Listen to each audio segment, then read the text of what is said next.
பெரியவா சரணம். பெரியவா வானொலியின் மாலை நிகழ்ச்சிகள் ஆரம்பமாகின்றன. இன்றைய எமது நிகழ்ச்சிகள் நித்திய குரு பாதுகா பூஜா, ஸ்ரீ ரா கணபதி அவர்கள் எழுதிய புத்தகத்தின் ஒளிவடிவம், ஆன்மீக உரை, மகா பெரியவா மகிமை, உபன்யாசம். பெரியவா சரணம். பெரியவா சரணம். அடுத்த நிகழ்ச்சி நித்திய குரு பாதுகா பூஜை. शुक्लां भरदरं विष्णुं शशिवर्णं चतुर्भुजं प्रसन्नवदनं ध्यायेत् सर्वविघ्नोपशान्तये। ममोपात्त समस्त दुरितक्षयद्वारा श्री परमेश्वर प्रीत्यर्थं गुरुप्रसाद सिद्ध्यर्थं गुरुप्रीत्यर्थं गुरुपादपूजाम् अद्य करिष्ये। गुरुर्ब्रह्मा गुरुर्विष्णुर्गुरुर्देवो महेश्वरः गुरुः साक्षात् परब्रह्म तस्मै श्रीगुरवे नमः। अपारकरुणासिन्धुं ज्ञानदं शान्तरूपिणं श्रीचन्द्रशेखरगुरुं प्रणमामि मुदान्वहम्। सदाशिवसमारम्भां शङ्कराचार्यमध्यमाम् अस्मदाचार्यपर्यन्तां वन्दे गुरुपरम्पराम्.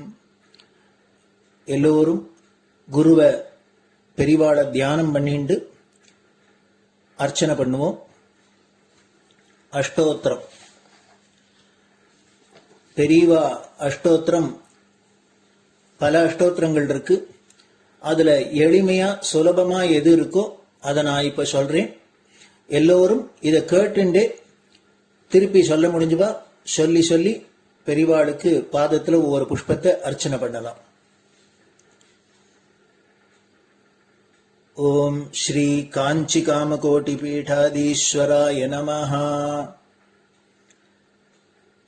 श्रीमत् चंद्रशेखरेन्द्र सरस्वती गुरुभ्यो नमः. संन्यासाश्रम शिखराय नमः. काषाय दंडधारिणे नमः. सर्वपीठापहारिणे नमः. स्वामिनाथ गुरवे नमः. करुणासागराय नमः. जगदाकर्षण शक्तिमते नमः. सर्वचराचर हृदयस्थाय नमः. ओम भक्त परिपालक श्रेष्ठाय नमः. धर्म परिपालकाय नमः. श्री जयेन्द्र सरस्वत्याचार्याय नमः. श्री विजयेन्द्र सरस्वती पूजिताय नमः. शिवशक्ति स्वरूपाय नमः. भक्ताभीष्ट प्रदायकाय नमः. ब्रह्मण्य पोषकाय नमः. ब्रह्म विष्णु शिवैक्य स्वरूपाय नमः. कांची क्षेत्रवासाय नमः. कैलाश शिखरवासाय नमः. स्वधर्म परिपोषकाय नमः. चातुर्वर्ण संरक्षकाय नमः. लोकरक्षण संकल्पाय नमः. ओम ब्रह्मनिष्ठापराय नमः. सर्वपापहराय नमः. धर्मरक्षक संतुष्टाय नमः. भक्तार्पितधन स्वीकर्त्रे नमः. सर्वोपनिषत् सारज्ञाय नमः. सर्वशास्त्रगम्याय नमः. सर्वलोक पितामहाय नमः. भक्ताभीष्ट प्रदायकाय नमः. ब्रह्मण्य पोषकाय नमः. नानाविध पुष्पार्चितपताय नमः. रुद्राक्ष क्रीडधारिणे नमः. भस्मोद्दोलित विग्रहाय नमः. सर्वज्ञाय नमः. सर्वचराचर व्यापकाय नमः. अनेक शिष्य परिपालकाय नमः. मनश्चाञ्चल्य निवर्तकाय नमः. अभयहस्ताय नमः. भयापहाय नमः. यज्ञपुरुषाय नमः. यज्ञानुष्ठान रुचिप्रदाय नमः. यज्ञसम्पन्नाय नमः. यज्ञसहायकाय नमः. यज्ञफलदाय नमः. यज्ञप्रियाय नमः. उपमानरहिताय नमः. स्फटिक तुलसी रुद्राक्ष हारधारिणे नमः. चातुर्वर्ण समदृष्टये नमः. ऋग्यजुस्साम अथर्वणादि चतुर्वेद संरक्षकाय नमः. दक्षिणामूर्तिस्वरूपाय नमः जाग्रत् स्वप्न सुषुप्ति अवस्थातीताय नमः कोटिसूर्यतुल्यतेजोमय शरीराय नमः साधुसङ्गसंरक्षकाय नमः अश्वगज गोपूजा निर्वर्तकाय नमः गुरुपादुकपूजातुरन्तराय नमः कनकाभिषिक्ताय नमः स्वर्णबिल्वदलपूजिताय नमः सर्वजीवमोक्षदाय नमः मूकवाक्ताननिपुणाय नमः नेत्रदीक्षादानाय नमः द्वादशलिङ्गस्थापकाय नमः गानरसप्रियाय नमः ब्रह्मज्ञानोपदेशकाय नमः सकलकलासिद्धिताय नमः चातुर्वर्ण्यपूजिताय नमः अनेकभाषासम्भाषण कोविताय नमः अष्टसिद्धिप्रदायकाय नमः ओम श्री शारदामठसुस्थिताय नमः नित्यान्नदानसुप्रीताय नमः प्रार्थनामात्रसुलभाय नमः पादयात्राप्रियाय नमः नानाविधमतपण्डिताय नमः श्रुतिस्मृतिपुराणज्ञाय नमः देवयक्षकिन्नरकिंपुरुषपूज्याय नमः श्रवणानन्दकरकीर्तये नमः दर्शनानन्दाय नमः अद्वैतानन्दभरिताय नमः अव्याजकरुणामूर्तये नमः शैव वैष्णवादिमान्याय नमः श्रीशङ्कराचार्याय नमः दण्डकमण्डलोहस्ताय नमः वीणामृदङ्गसकलवाद्यनाथस्वरूपाय नमः रामकथारसिकाय नमः वेदवेदाङ्ग आगमादिसकलकलासतस्प्रवर्तकाय नमः हृदयगुहाशयाय नमः शतरुद्रीयवर्णितस्वरूपाय नमः केदारेश्वरनाथाय नमः अविद्यानाशकाय नमः निष्कामकर्मोपदेशकाय नमः लघुभक्तिमार्गोपदेशकाय नमः लिङ्गस्वरूपाय नमः सालग्रामसूक्ष्मस्वरूपाय नमः कालड्यां शङ्करकीर्तिस्तम्भनिर्माणकर्त्रे नमः जितेन्द्रियाय नमः शरणागतवत्सलाय नमः श्रीशैलशिखरवासाय नमः डमरुकनादविनोदाय नमः वृषभारूढाय नमः दुर्मदनाशकाय नमः आभिचारिकदोषहर्त्रे नमः मिताहाराय नमः मृत्युविमोचकशक्त्याय नमः श्रीचक्रार्चनतत्पराय नमः दासानुग्रहकारकाय नमः अनुराधानक्षत्रजाताय नमः सर्वलोकख्यातशीलाय नमः वेङ्कटेश्वरचरणपद्मषट्पदाय नमः श्री महात्रिपुरसुन्दरी समेत श्री चन्द्रमौलीश्वर पूजाप्रियाय नमः श्रीमच्चन्द्रशेखरेन्द्र सरस्वती सद्गुरु परब्रह्मणे नमः गुरुभ्यो नमः परमगुरुभ्यो नमः परमेष्टिगुरुभ्यो नमः परात्परगुरुभ्यो नमः गुरुपरम्पराभ्यां नमः गुरुपादुकाभ्यां नमो नमः. அடுத்தது ஊதுபத்தி இருந்தா அதை காமிச்சு தூபம், நெய் தீபம் இருந்தா காமிச்சு அதை நெய் தீபம் தீபம் காமிச்சுட்டு நைவேத்தியம் வெத்தலைப்பாக்கு பழம் இதுலேருந்து ஆரம்பிச்சு அவளுக்கு எது சௌரியமோ அதுபடி நைவேத்தியம் பண்ணலாம். அதுக்கு அடுத்தது கற்பூர ஹாரத்தி பண்ணி எல்லோரும் பிரதட்சிண நமஸ்காரம் பண்ணி பெரியவாள்கிட்ட பிரார்த்தனை பண்ணிண்டு எல்லோரும் க்ஷேமமா இருக்கணும், லோகம் பரம மங்களமா சௌக்கியமா இருக்கணும், எல்லோரும் வியாதி வெக்க இல்லாத ஆயுராரோக்கிய ஐஸ்வர்யத்தோட சாந்தம் அமைதியோட ஞான வைராக்கியத்தோட எல்லோரும் நல்லவர்களாயிருந்து நன்மையை அடையணும்னு பிரார்த்தனை பண்ணி இந்த பூஜையை தினம் செய்யலாம். குரு பிரம்மா குருர் விஷ்ணுர் குருர் தேவோ மகேஸ்வரः குரு சாட்சாத் பரபிரம்ம தஸ்மை ஸ்ரீ குரவே நமஹ. அபார கருணா சிந்தும் ஞானதம் சாந்தரூபிணம் ஸ்ரீ சந்திரசேகர குரும் பிரணமாமி முதான்வகம். சதாசிவசமாரம்பாம் சங்கராச்சாரிய மத்யமாம் அஸ்மதாச்சாரிய பர்யந்தாம் வந்தே குரு பரம்பராம். குரு பாத பூஜை நிறைவடைஞ்சது. பெரியவா சரணம். பெரியவா சரணம். பெரியவா வானொலியில் நேயர்கள் அடுத்து கேட்க இருப்பது ஸ்ரீ ரா கணபதி அவர்கள் எழுதிய புத்தகத்தின் ஒளி வடிவம். அளிப்பவர் ஸ்ரீமதி உமா சங்கர் அவர்கள். தேனினும் இனிய சொல்லான் தீச்சுடர் மேனி கொண்டான் ஊனுயிர்க்கு உயிரதான ஒன்றினைக் கலந்து நின்றான் ஏனினிக் கவலை நெஞ்சே இன்றுனக் அருள் செய்தான் இஞ்ஞானவான் காமகோட்டி நாதனை நம்புவோமே. ஜெய ஜெய சங்கர, ஹர ஹர சங்கர. மகா பெரியவாளின் உபன்யாசங்களை ரா கணபதி அண்ணா தெய்வத்தின் குரல் என்ற பெயரில் 7 பாகங்களாக தொகுத்து நமக்கு அளித்ததின் முதல் பாகத்தின் அடுத்த பகுதி பக்தி. சுவாமி, ஒரு வீட்டை பார்த்தால் அதை கட்டியவன் ஒருவன் இருக்க வேண்டும் என்று ஊகிக்கிறோம். இன்ன இன்ஜினியர் கட்டினார் என அறிகிறோம். ஒரு வண்டியை பார்த்தால் அதை செய்த ஒருவன் இருக்க வேண்டும் என்று ஊகிக்கிறோம்.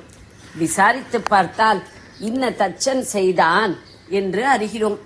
ஒரு வீடு அல்லது வண்டி என்றால் அதில் பல விஷயங்கள் ஒன்றுக்கொன்று இசைவாக சேர்ந்து அமைந்திருக்கின்றன.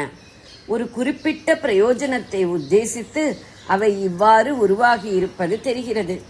எனவே இந்த வீடு, இந்த வண்டி ஏதோ தானாகவே அகஸ்மாத்தாக ஆக்சிடென்டல் உண்டாகிவிடவில்லை.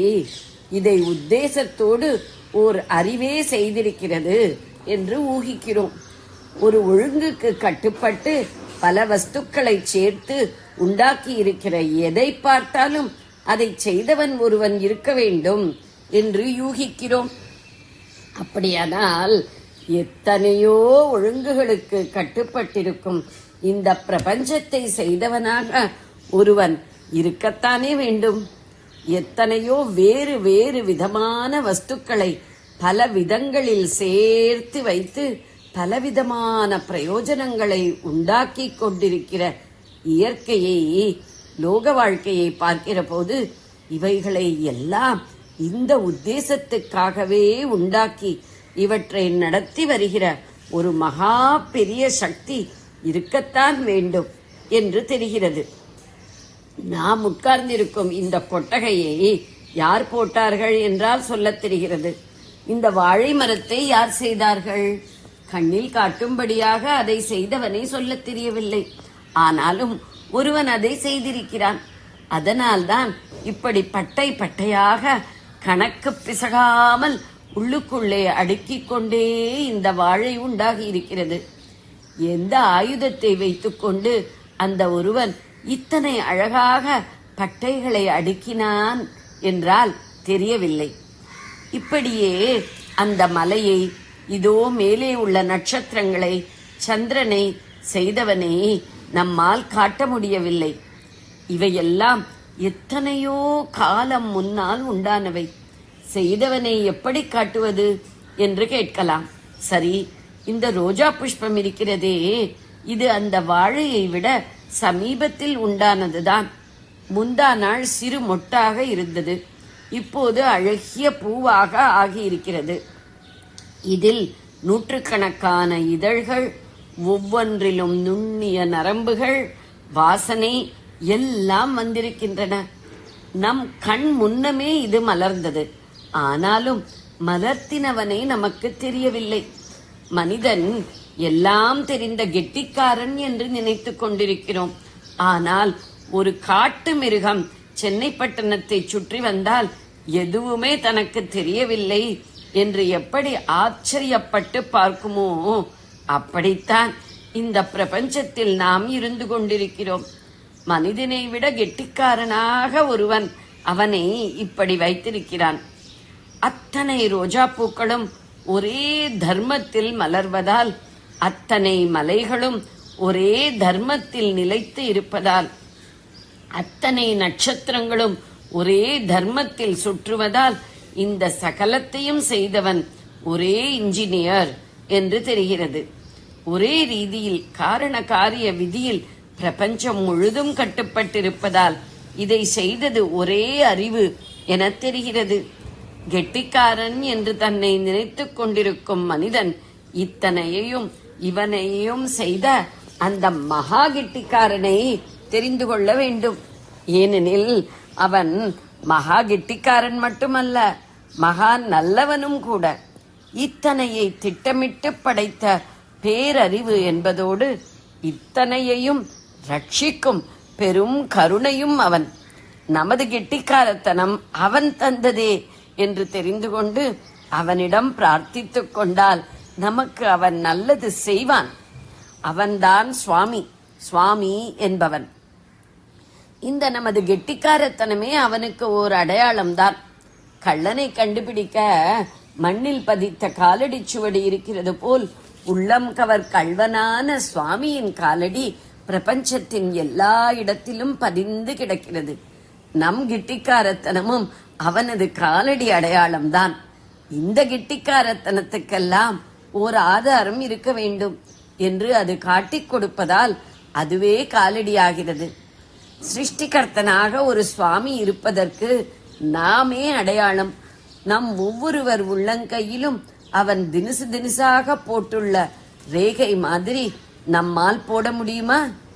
இந்த பட்டணம் முழுவதிலும் அநேகம் மனிதர்களின் கெட்டிக்காரத்தனத்தால் செய்துள்ள காரியங்களை விட அதிகமாக ஒரு சிறு இலையில் போட்டிருக்கிற ரேகைகளில் விசித்திரம் செய்திருக்கிறான் அவன். பிரபஞ்ச வஸ்து எல்லாமே அந்த மகா திருடனின் ரேகை அடையாளம்தான்.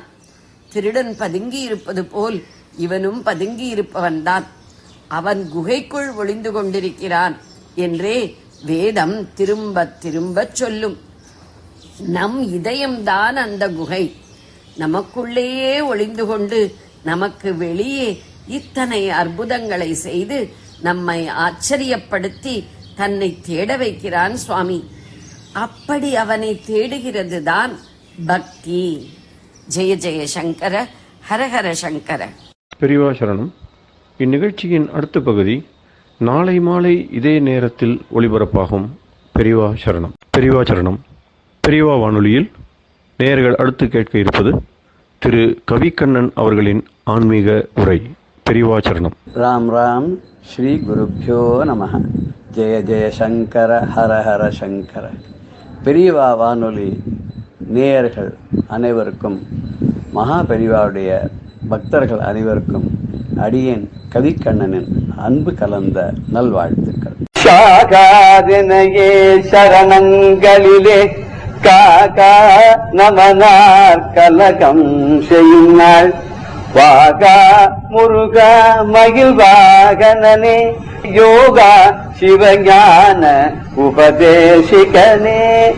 சாகாது எனையே சரணங்களிலே காகா நமனார் கலகம் செய்யுங்கள். வாகா முருகா மயில் வாகனனே, யோகா சிவ ஞான உபதேசிகனே.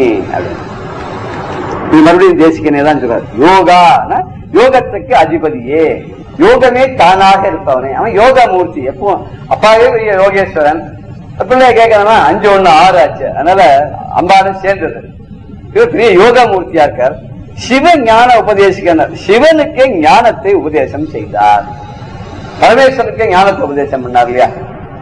பிரணவத்துடைய பொருள் வந்து சொன்ன தந்தைக்கு உபதேசம் செய்த தகப்பன் சுவாமி ஆயிட்டார். சரணங்களிலே சாகாது எனையே காகானர். சரணங்களில் உன்னுடைய பாதார விந்தங்களிலே சாகாது எனையே நான் இரவாம நித்திய வாழ்வு பெறுவதற்காக விரைவாக வந்து என்னை காப்பாற்று. முருகானா ஏ முருகா, அழகாக இருப்பவனே, மயில் வாகனே, மயில் மீது ஆரோகணித்து வருபவனே, நமனார் கலகம் செய்யினார். இந்த யமனானவன் வந்து எனக்கு கலக்கத்தை உண்டு பண்ணக்கூடிய நாள், என்னுடைய உயிரை கொண்டு போகக்கூடிய நாள், அப்ப நீ வா, வந்து என்ன வந்து காப்பாற்று. ரொம்ப முக்கியமா இதுல என்ன பார்க்கணும்னா, எல்லாருக்குமே உள்ள ஒரு பயத்தை அடிக்கடி எல்லாரும் சொல்லிட்டு இருக்காரு.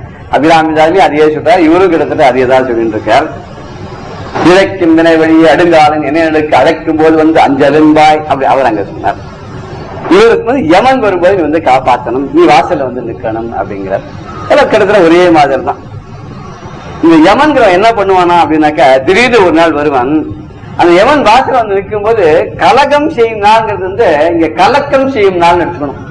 கலக்கம்னா நமக்கு அப்படியே புத்தி தேர்ந்தெடுத்து போய் ஒன்னும் பேச வராத, என்ன பண்றதுன்னு தெரியாத, பார்க்கறது சொல்ல முடியாத, சொல்றது பகவானுக்கு புரியல, அந்த மாதிரி நேரம் அது வரைக்கும் எதை பத்தியும் நினைச்சதில்ல, பகவானை பத்தி நினைச்சதில்ல, யாரை பத்தியும் நினைச்சதில்ல. ஆனா இந்த சமயத்துல அது மட்டும் தெரிஞ்சு வேற ஒண்ணும் தெரியல. அப்ப அதான் சொல்றா பெரியவாரா, அது எப்படி சொல்றான்னு தெரியல, அடுத்து என்ன நடக்க போகுதுன்னு கூட தெரியுமா, எங்க போக போறான்னு தெரியுமா, அடுத்த ஜென்மம் என்ன, எங்க எப்படி இருப்பா எல்லாமே தெரியுங்க. அது அந்த சில பேருக்கு அந்த விமுக்திக்கு அப்புறம் பார்க்கும்போது அவரோட பேஸ்ல இருந்து சில பேர் பார்க்கறப்ப ரொம்ப சந்தோஷமா இருக்காரு. பகவான் வந்து நல்ல அர்த்தம் சொல்லிருக்காரு போட்டுருக்கு, அதான் சந்தோஷமா மூஞ்சி எல்லாம் பார்த்தா ரொம்ப நல்லா தெளிவா இருக்கு, ஹாப்பியா இருக்கு. இன்னும் சில பேர் பார்த்தா கொடூரமா இருக்கும், பார்த்தா அவருக்கு ஏதோ பெரிய தண்டனை சொல்லிருக்காரு போட்டுருக்கு, உனக்கு இப்படிதான் உள்ள சாதாரண ஒரு கோர்ட்ல ஒரு சின்ன ஃபைன் போட்டா மூஞ்சி எப்படி நமக்கு மாறி போயிடுது, உனக்கு விடுதலை எப்படி மூஞ்சி சந்தோஷமா இருக்கிற மாதிரி ஒரு விடுதலை கொடுத்து நல்ல சாகித்யத்தை கொடுத்தோன்னா முகம் நல்ல பிரமாதம் ஆயிடுது. சில பேர் முகம் வந்து சுண்டி போய் கருத்து போய் ஒரு கோரமா இருக்கும் போது அவருக்கு பெரிய தண்டனையா பகவான் கொடுத்தாங்க. இந்த ஒரு கலக்கத்தை அவன் கொடுக்குறான். அந்த கலகம் செய்யும் நாள் இருக்கு, அப்படி வந்து நமக்கு மனசுல அப்படி ஒரு பயத்தை உண்டு பண்ணி புத்தியில ஒரு கலக்கத்தை கொடுத்து என்ன பண்ணுதுன்னு தெரியாத ஒரு பிராந்தியை உண்டு பண்றானே, அப்ப நீ வந்து மயில் வாகனத்தை ஏறி வந்து நீ முன்னாடி வந்து நிக்கணும், நின்று எனக்கு வந்து நீ என்னை காப்பாற்றணும். யார்கிட்ட வந்து யமன் கிட்டே இருந்து காப்பாற்றணும். எப்படி யமன் கிட்டே இருந்து காப்பாத்துறது, வேலோட வந்து வெளியில வந்து நின்றுட்டான்னு வச்சுங்க, இவரை பார்த்தா அவன் போயிடுவானே, அவன் ஏற்கனவே அப்பா கிட்ட ஏற்கனவே அடி வாங்கியிருக்கான், இவன்ட்டு வந்து அடி வாங்க மறுபடியும் வரமாட்டான், முருகன் இருக்கான்னு போயிடுவான். இந்த குடும்பம் இருக்கிறதுக்கு அவன் வரமாட்டாங்க. இது பரவாயில்ல. இப்ப நாராயணப்பட்டத்தில் சொல்லும் போது யமன் கூப்பிட்டான், அவனுடைய ஆளுகள் எல்லாம் கூப்பிட்டு ஒரு பாடமே நடத்திட்டாங்க. என்ன பாடம் நடத்தினான், டேய் விஷ்ணு பக்தான்னு யாரா அந்த தெரு பக்கமே போகாது, அவர் எப்படி நடந்துக்கணும்னு பாடம் நடத்திட்டாங்க. என்ன இந்த அஜாமடன் நாராயணான்னு கூப்பிட்டான், அவன் கூப்பிட்டு அவன் பிள்ளையதான் கூப்பிட்டான், 10 பிள்ளைகள். கடைசி குட்டிக்கிட்ட அவன் ரொம்ப ஆசை, அதை கூப்பிட்டான், ரொம்ப பயமா இருந்தது. என்ன பண்றது, கடைசி குழந்தை செல்ல குழந்தைய கூப்பிட்டானா அதுக்கு முன்னாடி யமபட்டர்கள்லாம் வந்துட்டா, பின்னாடியே விஷ்ணு தூத்தர்கள்லாம் வந்துட்டா. அவன் 2 பேரும் சண்டை, இவன் விட்டா 2 பேரும் சண்டை போட்டுருக்கான். இவன் நான் தான் அழைச்சின்னு போவேங்கிறான், அவன் நான் தான் அழைச்சின்னு போவேங்கிறான். அதை பார்த்தா வேடிக்கையா இருக்கு. சொல்லும்போது சொல்ல எப்படின்னாக்கா, நான் தான் அழைச்சின்னு போவேன், நான் தான் அழைச்சின்னு போவேன்னு பிள்ளைகள் சொல்லணும் இல்லையா. இந்த காலத்துல அந்த மாதிரி யார் சொல்றாங்கன்னா, ஒரு பையன் மாட்டு பொண்ணு என்ன பண்ணாலும் 2-3 ஓல்டேஜ் ஹோம் சொல்லி வச்சிருந்தாலாம். எப்படி ஒரு பெரிய பிரமுகர் எவ்வளவு வேணாலும் பணம் வாங்கினா கேட்டதா முதல்ல வேற கொடுக்குறோம், அப்புறம் கேட்டாலும் தெரியாது, அவன் நான் தான் அழைச்சின்னு போவேன், நான் தான் அழைச்சின்னு போவேங்கிறான் தெரியவாட. எங்கிட்ட தான் முதல்ல போன் பண்ணா, இல்ல மாட்டு பொண்ணு எங்களுக்கு தான் போன் பண்ணா, இவர் சொல்ற இல்ல பிள்ளை எனக்கு தான் போன் பண்ண, அவன் நான் தான் அழைச்சின்னு போவேங்க, இவன் நான் தான் அழைச்சின்னு போவேன். இது எப்படி இந்த விஷ்ணு தூத்தர்கள் யம தூத்தர்கள் நான் தான் சொன்ன மாதிரி இந்த ஓல்டேஜ் ஹோம்காரா வந்து வாசல் நிற்கிறான், நான் கூட்டின்னு போறேன். இவருக்கு எங்கேயுமே போறதுக்கு இஷ்டம் இல்லை, ஏன்னா இப்படியே விட்டுருங்க, பிள்ளையோடையும் போல அங்கேயும் போல தெம்பிருக்கிறதுக்கு இப்படியே இருக்கேன் அப்படின்னாராம். இது வந்து ஒருத்தர் சொன்னார், உபன்யாசகர் சொன்னார். இது மாதிரி 2 பேரும் வந்து நிக்கிற போது கடைசியில் எது ஜெயிச்சதுன்னா விஷ்ணு தூதர்கள் தான் ஜெயிச்சாலாம்.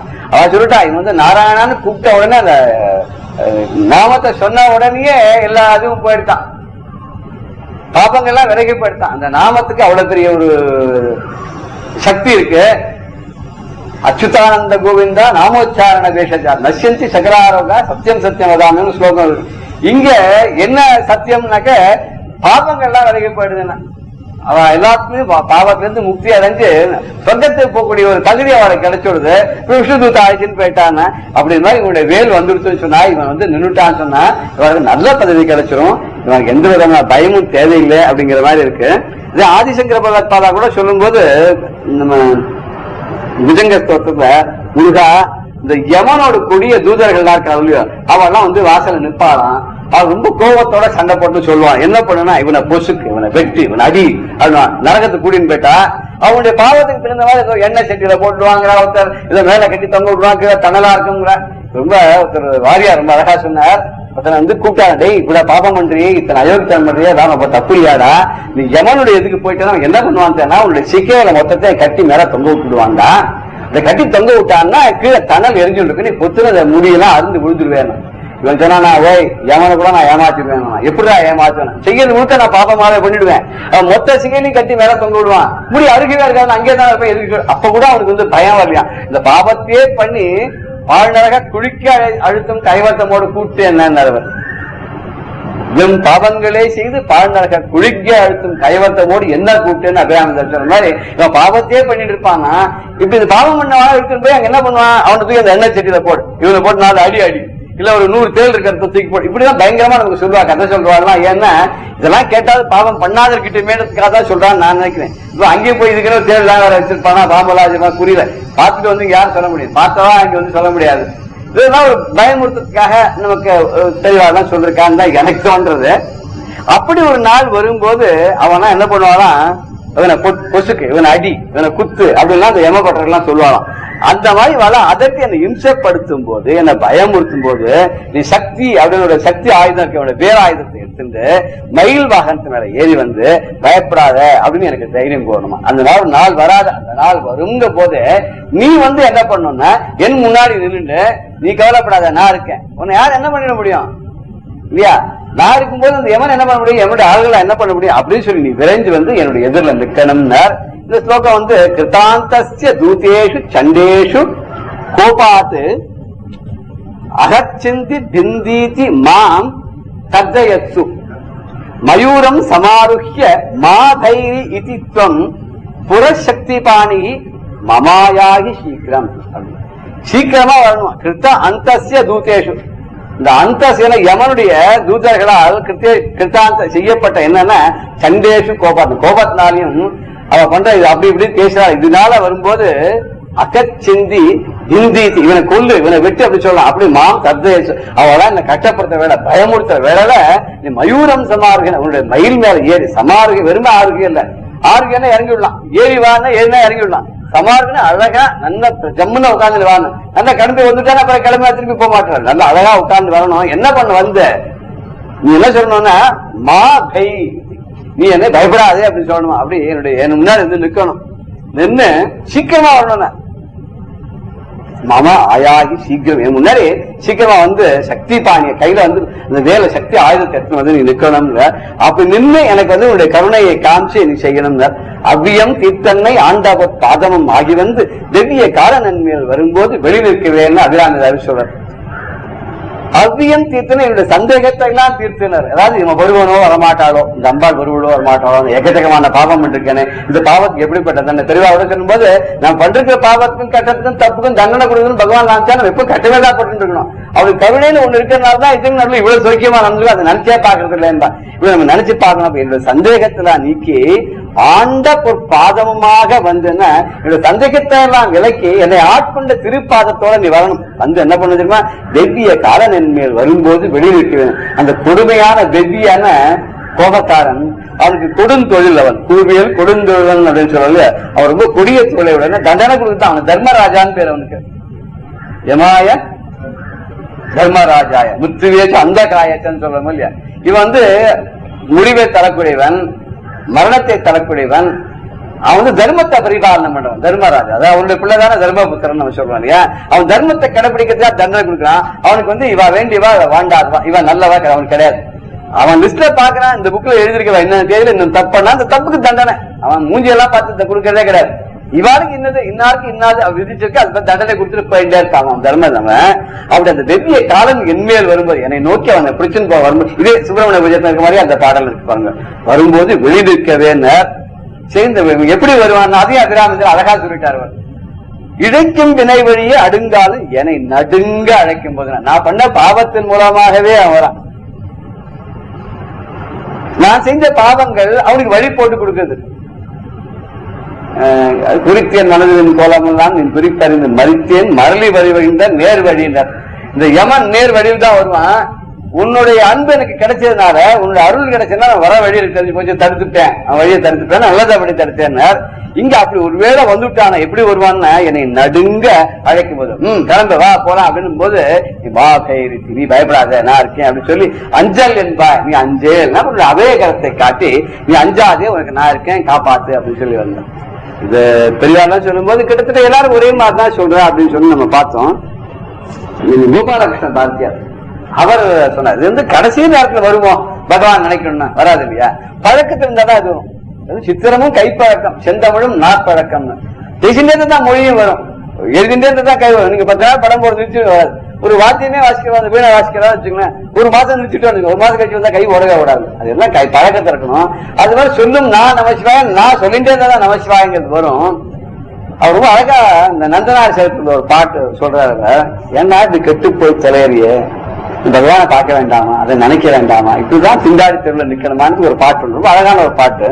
சிவபுராணத்தோட இந்த பாட்டு ஞாபகம் இந்த இடத்துல சூட்டா அதனால பாடலாம். அதை காண வேண்டாமோ கனவான் பாட்டு இருக்கு அந்த பாட்டு நந்தனார்ல, ஐயனை காண வேண்டாமோ தில்லையிலே ஐயனை நீ காண வேண்டாமோ, விண்ணுயர் கோபுரம் காண வேண்டாமோ, இரு கண்ணிருக்கும் போது விண்ணுயர் கோபுரம் காண வேண்டாமோ, காண வேண்டாமோ. இந்த ரெண்டு கண்ணு இருக்கும் போது இந்த ஆகாசம் நோக்கி பெருசா வளர்ந்திருக்க விண்ணுயர்ந்த கோபுரங்கள் இதை பார்க்க வேண்டாமா, ஒரு புண்ணியத்தை பண்ண வேண்டாமா அப்படிங்கிறார். சரி, பண்ணாது இது என்ன பண்ணிட்டு இருக்கு அப்படின்னு கேட்டா, இந்த பூலோகத்தை வீணில் உலகை சுற்றி சுற்றி வந்தால், வீணா உலகத்தை சுற்றி சுற்றி வந்திருக்கு, அங்க எங்க நாய்படாத வட போயிட்டு இருக்கே, வீணில் உலகை சுற்றி சுற்றி வந்தால் மேதினி போற்றிடும் சிதம்பரநாதனை காண வேண்டாமோ. இந்த மேதினி உலகமெல்லாம் போற்றக்கூடிய சிதம்பரநாதன் இருக்காங்க, இந்த முருகனுடைய அப்பா தானே, அந்த சிதம்பரநாதனை நீ பார்க்க வேண்டாமா, அந்த கோபுரத்தை பார்க்க வேண்டாம், இப்படி வீணா போயிட்டு இருக்கே. இன்னும் அடுத்தது ஒரு ஸ்டெப், வையத்திலே கரு பையினில் கிடந்துள்ளம், வையத்திலே கரு பையினில் கிடந்துள்ளம், நைய பிறவாமல் ஐயன் திருவடி காண வேண்டாமோ. இந்த உலகத்துல இந்த கருப்பையில கிடந்து இந்த உள்ளம் நெஞ்சு, ஐயோ எத்தனை தடவை பார்ப்பேன், எத்தனை தடவை சாரி, இப்படியே பிறந்து இறந்து பிறந்து இந்த பிறகு மாறவே மாறாதா, மாயே ஜனனம் கிட, எப்ப எனக்கு விதி கிடைக்கும் அப்படின்னு அவர் சொன்ன மாதிரி, எப்ப நைய பிறவா வந்து நஞ்சு போயிடுறது, நொந்து போயிடுறது, இந்த உடம்பு பிறந்து நஞ்சுதானே போறது, நஞ்சு போய் ஒண்ணுமில்லாத ஜீரணிச்சு போயிடுது, நையதுன்னா ஜீரணம் ஆகி போயிடுது, இப்படி மண்ணோட மண்ணா ஆடுது, மறுபடியும் இந்த ஆத்மா பிறக்கிறது, இன்னொரு உடல் எடுத்துக்கிறது, திருப்பி நஞ்சு போடுது, இப்படி பிறவாமல் இருக்குது ஐயன் திருவடி காண்ட வேண்டாமா. வையத்திலே கரு பையினில் கிடந்துள்ளம், நைய பிறவாமல் ஐயன் திருவடி காண வேண்டாமோ, காண வேண்டாமோ. இந்த அடுத்தது இன்னொரு ஸ்டெப் மேல போய் பயமுறுத்துறோம். சரி, பின்னாடி பாத்துக்கலாம், இன்னொரு நாளைக்கு பாத்துக்கலாம், ஒரு நாள் விசாந்தியா ரிட்டையர் ஆனப்பறம் பாத்துக்கலாம் சார். அப்புறம் நீங்க பாருங்க எல்லாத்தையும் விட்டுட்டா சார், ரிட்டையர் ஆனப்ப முழுக்க முழுக்க ஜபம் தபம் தியானம், பகவான் தான், கோவில் தான், பூஜை தான், புரஸ்காரம் தான், அதெல்லாம் இருக்க போறது யாரும் கேரண்டி கொடுத்தா நமக்கு? அரட்சிய போன கர்த்தவியா அதை சொல்லும் போது யமசிய கருணாநாஸ்தி, ஏன்னா யமனுக்கு கருணையே கிடையாது, அப்படிதான் திருப்தின்னு போயிடுவான், அவன் வந்து உடனே எடுத்துட்டு போயிடுவான். காலஸ்திரம் ஹரத்தி நிமேஷா காலஸ்திரம் ஆதிசங்கரம், அந்த யமனுக்கான ஒரு செகண்ட்ல அந்த ஆதியை தூக்கின்னு போயிடுவாங்க. அதை இங்க சொல்லும் போது ஓட்டை சடலம் ஒடுங்க, ஒரு நாள் இந்த ஓட்டை சில 9 ஓட்டை இருக்கிற இந்த உடம்பு ஒரு நாள் சடலம் ஒடுங்கி போயிடுமா, அடங்கி சுருங்கி ஒண்ணு விடாத. வெங்காயம் சுக்கானால் வெந்தயத்தாலாவது, வெங்காயம் சுக்கானால் வெந்தயத்தாலாவதுன்னு இங்கா சுமந்திருப்பார் இச்சரக்கன் ஒரு சித்தர் பாடினார். ஆமா, அந்த சித்தர் பாடும்போது வெண்காயம், இந்த வெம்மையான காயம் உடம்பார்ந்து சுக்காலா சுருங்கி போச்சுன்னா வெந்து அயத்தாலாத, அது சாம்பலாகி எரிஞ்சு சாம்பலான போது அதனால யாருக்கு என்ன பிரயோஜனம்? இங்கா சுமந்திருப்பார் இச்சரக்கேன, இந்த சரக்கு இருக்க ஒண்ணுக்கு பிரயோஜனம், இதை யார் சுமந்து இருக்காது. வேண்டேன் பெருங்காயம் என்ன பண்ணா, மங்காது ஜீரகத்தை தந்தீரில் வேண்டேன் பெருங்காயம், சீரகம் அழகான நல்ல மனத்தை கொடுத்தா இது பெரிய காயம் உடம்பு வேண்டாம்னு ஒரு சித்தர் பாடினார். அதை இங்க சொல்லும்போது ஓட்டை சடலம் ஒடுங்க வெற்றெலும்பு கூட்டை விட்டு ஓட்டம் பிடிக்கும் முன் காண வேண்டாமோ, ஓட்டை சடலம் ஒடுங்க வெற்றெலும்பு கூட்டை விட்டு ஓட்டம் பிடிக்கும் முன் காண வேண்டாம். இந்த ஓட்ட சடலுக்கு இது வந்து இந்த வெறும் எலும்பு கூடு தான். அப்புறம் இந்த எலும்பு கூடு ஏன்னா ஒரு ஸ்டேஜ் பண்ண தளர்ந்து போயிடுது, தோல்லாம் கூட சதையெல்லாம் போயிடுறது, வெறும் தோல்லாம் அப்படியே இருந்துட்டு இருக்கும். அந்த தோல் நஞ்சு போய் சில பேருக்கு பார்த்தா அப்படி தொட்டா ஒரு 80 வயசுக்காரருக்கு தொட்டா அந்த இடத்துல அப்படியே அப்படியே கழண்டு வந்துடும், உழண்டு வந்துடும். இதெல்லாம் ரத்தம் அப்படியே ஒரு கையை அழுத்தி பிடிச்சா ரத்தம் கட்டிப்படும். இப்படி ஒரு சடலம் இது. இந்த சடலை இந்த கூடு எலும்பு கூடு தான், இதை விட்டு உயிர் ஓட்டம் பிடிக்குமா, திடீர்னு சொல்லாத கூட ஒடியப்படுவோம். அப்படி போறதுக்கு முன்னாடி காண வேண்டாமோ இரு கண் இருக்கும் போது விண்ணுயர் கோபுரம் காண வேண்டாமோ காண வேண்டாமோ. திருமலை சொல்லும் போது ஒடுங்கி நிறைவேற்ற உத்தமர் உள்ளம் நடுங்குவதில்லை நமனும் அங்கில்லை இடும்பையும் இல்லை ராப்பகலும் இல்லை படும் பயனில்லை பற்று விட்டோர்க்கே பற்று விட்டோர்க்கே. இந்த பற்று ஆசைகளை விட்டுட்டோம்னா ஆசைகளை விட்டுட்டோம் அப்படின்னு சொன்னா ஒடுங்கி நிறைவேற்ற உத்தமர் உள்ளவர். ஒடுங்கி தான் அடங்கி அந்த அடக்கத்திலே நிறைவேற்று மௌனமாகி அந்த பரமாத்மாவை புரிஞ்சின்ற அந்த உத்தமர் இருக்காது. அவருடைய உள்ளம் இந்த உலகத்தை பத்தி நினைக்கவே நினைக்காது. அவன் நடுங்குவதே இல்லை, எதுக்கும் கவலைப்படுற எதுக்கும் பயப்படுறதே இல்லை. அவளுக்கு நமனும் அங்கில யமன்றது அவளுக்கு கிடையாது. யம பயமே கிடையாது. ஏன்னா யமனை பத்தி எப்படி பயப்படணும்? ரொம்ப தப்பு பண்ணுவா, பாபம் நிறைய பண்ணா இழுத்துட்டு போய் தண்டனை கொடுப்பானு. இவன் எல்லாத்தையும் விட்டாச்சு, அவளுக்கு பாபமும் புண்ணியமும் ஒண்ணுமே கிடையாது. இடும்பையும் இல்லை ராப்பகல் எல்லாம் ஒண்ணு. எப்ப சதாசிவ காலம் தியானத்தில் இருக்கனால கண்ணை முழிண்டு எப்ப அவனுடைய தியானத்தை அவனையே பரமாத்மாவே பார்த்துட்டு இருக்கா. ஏது ராவாது பகலாது கண்ணை முழிந்தா ஒண்ணுமே தெரிய போகுது இல்லையே. சில பேர் சொல்லுவா பிறவிலேயே அந்த கண்ணா பிறந்த வாழ்க்கை ராப்பகலே தெரியாது அவளுக்கு. எல்லாம் வரையும் அவளுக்கு வெளிச்சமும் தெரியாது, இருட்டும் தெரியாது. ஆனா ஒண்ணு சொல்லலாம், உனக்குள்ள கண்ண முண்டா இருக்கு. அதான் ஆனா அவளுக்கு கூட அந்த ஒரு விதமா சூச்சகமா புரிஞ்சுப்பான்னு நினைக்கிறேன். வெளிச்சம்னா எப்படி இருக்கும் புரிஞ்சுப்பான்னு நினைக்கிறேன். அந்த மாதிரி கண்ண மூடி தியானம் பண்றவாளுக்கு இருட்டு பகல் எதுவுமே கிடையாது, ராவும் கிடையாது. படும் பயன்ல எது பண்ணாலும் நல்லது கெட்டது ஒண்ணுமே அவளுக்கு கிடையாது. பலன் அவள் எதிர்பார்த்து எதுவும் பண்ண கர்மணிய பாதிக்காத சேர்ந்த மாதிரி எந்தத்துக்கும் ஒரு பலனை எதிர்பார்க்காத அவ பண்றா. அப்படி பண்ணும்போது அவளுக்கு தீவினை பயனும் கிடையாது, நல்வ பயனும் கிடையாது. ஏன்னா அவள் பற்றை எல்லாம் விட்டு விட்டார்கள். பற்றில்லாத அவர்களுக்கு எந்த இதுவும் கிடையாது. ஏன்னா அந்த ஆத்மாவான ஜீவாத்மா பரமாத்மாவோட ஐக்கியம் ஆயிடுச்சு. எதை கண்டும் பயப்படுறதில்லை. யாருக்கும் குடியெல்லாம் நமனை அஞ்சோம். யாருக்கும் பயப்பட மாட்டேன், யமனுக்கே நான் பயப்பட மாட்டேன் அப்படின்னு சொன்னார். அந்த மாதிரி மனுஷாளுக்கு எது ஆதாரம்? ஏன் பயப்பட மாட்டாவா? பயப்படாத அவளுக்கு ஏதாவது இருக்கணுமே. என்ன அப்படின்னு கேட்டா மந்திரமாவதும் மாமருந்தாவதும் தந்திரமாவதும் தானங்களாவதும் சுந்தரமாவதும் துணெறியாவதும் எந்தை பிராந்தன் இணையடிதானே. இது ஒரு திருமூலர் தான். மந்திரமாவதும் மாமருந்தாவதும் மணி மந்திரம் ஔஷதம் சொல்வது எல்லாமே அவன் தான். இத மந்திரம் தந்திரம் மருந்து ஔஷதம் எல்லாம் பெரிய மந்திரங்கள். இந்த மந்திரத்தை ஜெபிச்சா நல்ல கதி கிடைக்குது, இந்த மந்திரம் ஜெபிச்சா வியாதி எல்லாம் படுது, இந்த மந்திரத்தை ஜெபிச்சா அஷ்டமா சித்திகள் கிடைக்குது.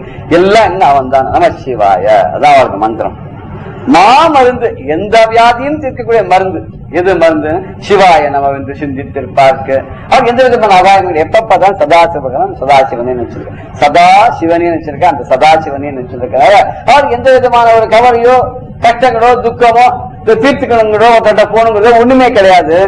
அவருக்கு தந்திரமாவது தானங்களாவது எதுவான் கொடுக்கறது வாங்க எல்லாமே அந்த அதுல லயிச்சுப்படுற அவருக்கு ஒண்ணுமே கிடையாது.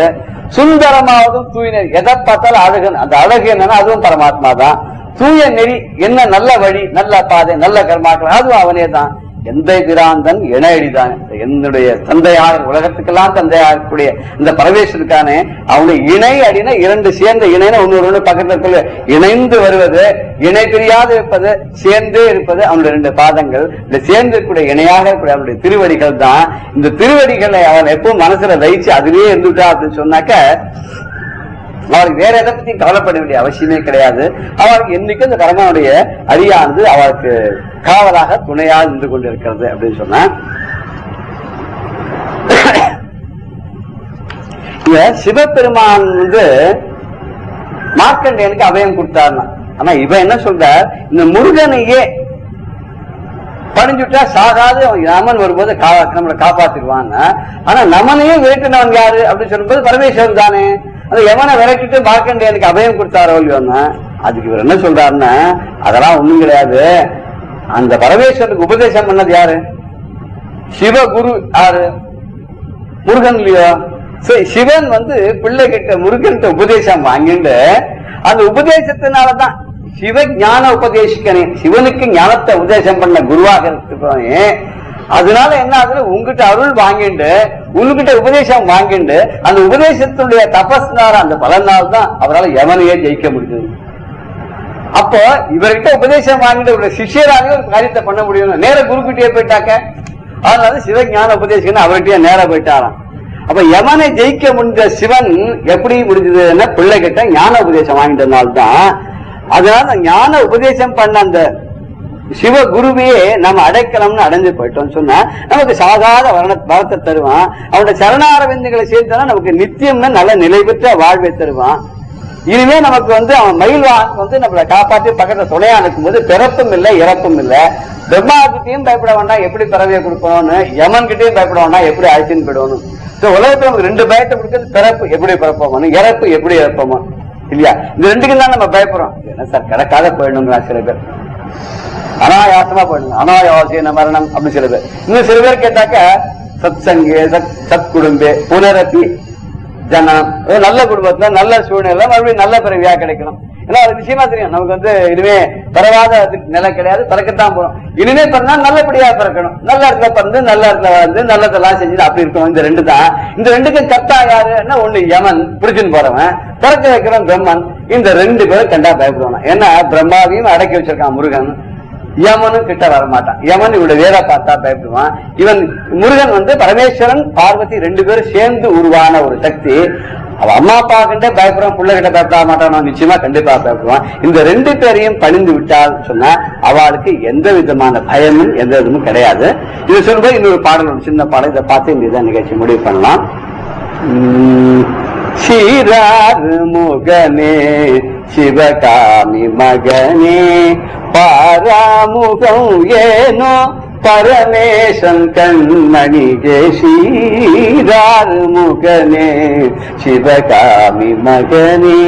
ஆறுமுகம் கொண்ட சிவகாமியுடைய பிள்ளையே, உனக்கு இனிமேல் ஏன் பாராமுகம்? பரமேஸ்வரனுடைய கண்ணுடியாக வந்தவன்.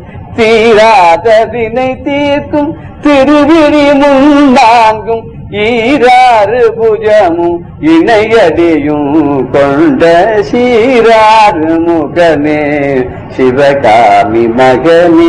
இந்த தீராத வினைகள்லாம் தீர்க்கக்கூடியவனானவன் நீ. உனக்கு 3 x 4 கணக்கு, 12 கண்களை உடையவனா இருக்க, ஈராறு புஜங்கள் 12 தோளை உடையவனா இருக்கு, இணைந்த திருவடிகளை கொண்டவனா இருக்கு. இப்பேற்பட்ட அருமுகனே உனக்கு இனிமேல ஏண்டா பராமுகம் அப்படிங்கிற. காலனும் கொடுங்கோலன் கரியதொரு பரிகேறி சூலமதை எறிந்தென்னை சுவடின்றி கவருங்கால் ஓலமிட்டு அழுதுன்னை ஓடிவர அழைத்திடுவேன். நிலமையில் மீதேறி வேலேந்தி வர வேணும் சீராறு முகனே சிவகாமி மகனே. இன்னைக்கு பார்த்த அந்த 3 பாடலுடைய கருத்தை இதுல குறிச்சு சொல்லிருக்க. காலன் எனும் கொடுங்கோலன், அவனுக்கு கருணையே கிடையாது. எம்எஸ்ஏ கருணாநாசி சொன்ன மாதிரி அவன் கொடுங்கோலன். அவனுக்கு தண்டனை கொடுத்தா அழைக்கும் போது அவன் கரியதொரு பரியன கனகரேன்னு ஒரு பரியன்னு சொன்னா இங்க வாகனம், ஆடும் பரியன்னு சொன்ன மாதிரி இங்க பரியன வாகனம், எரும மாட்டு மேல ஏறி வருவான்.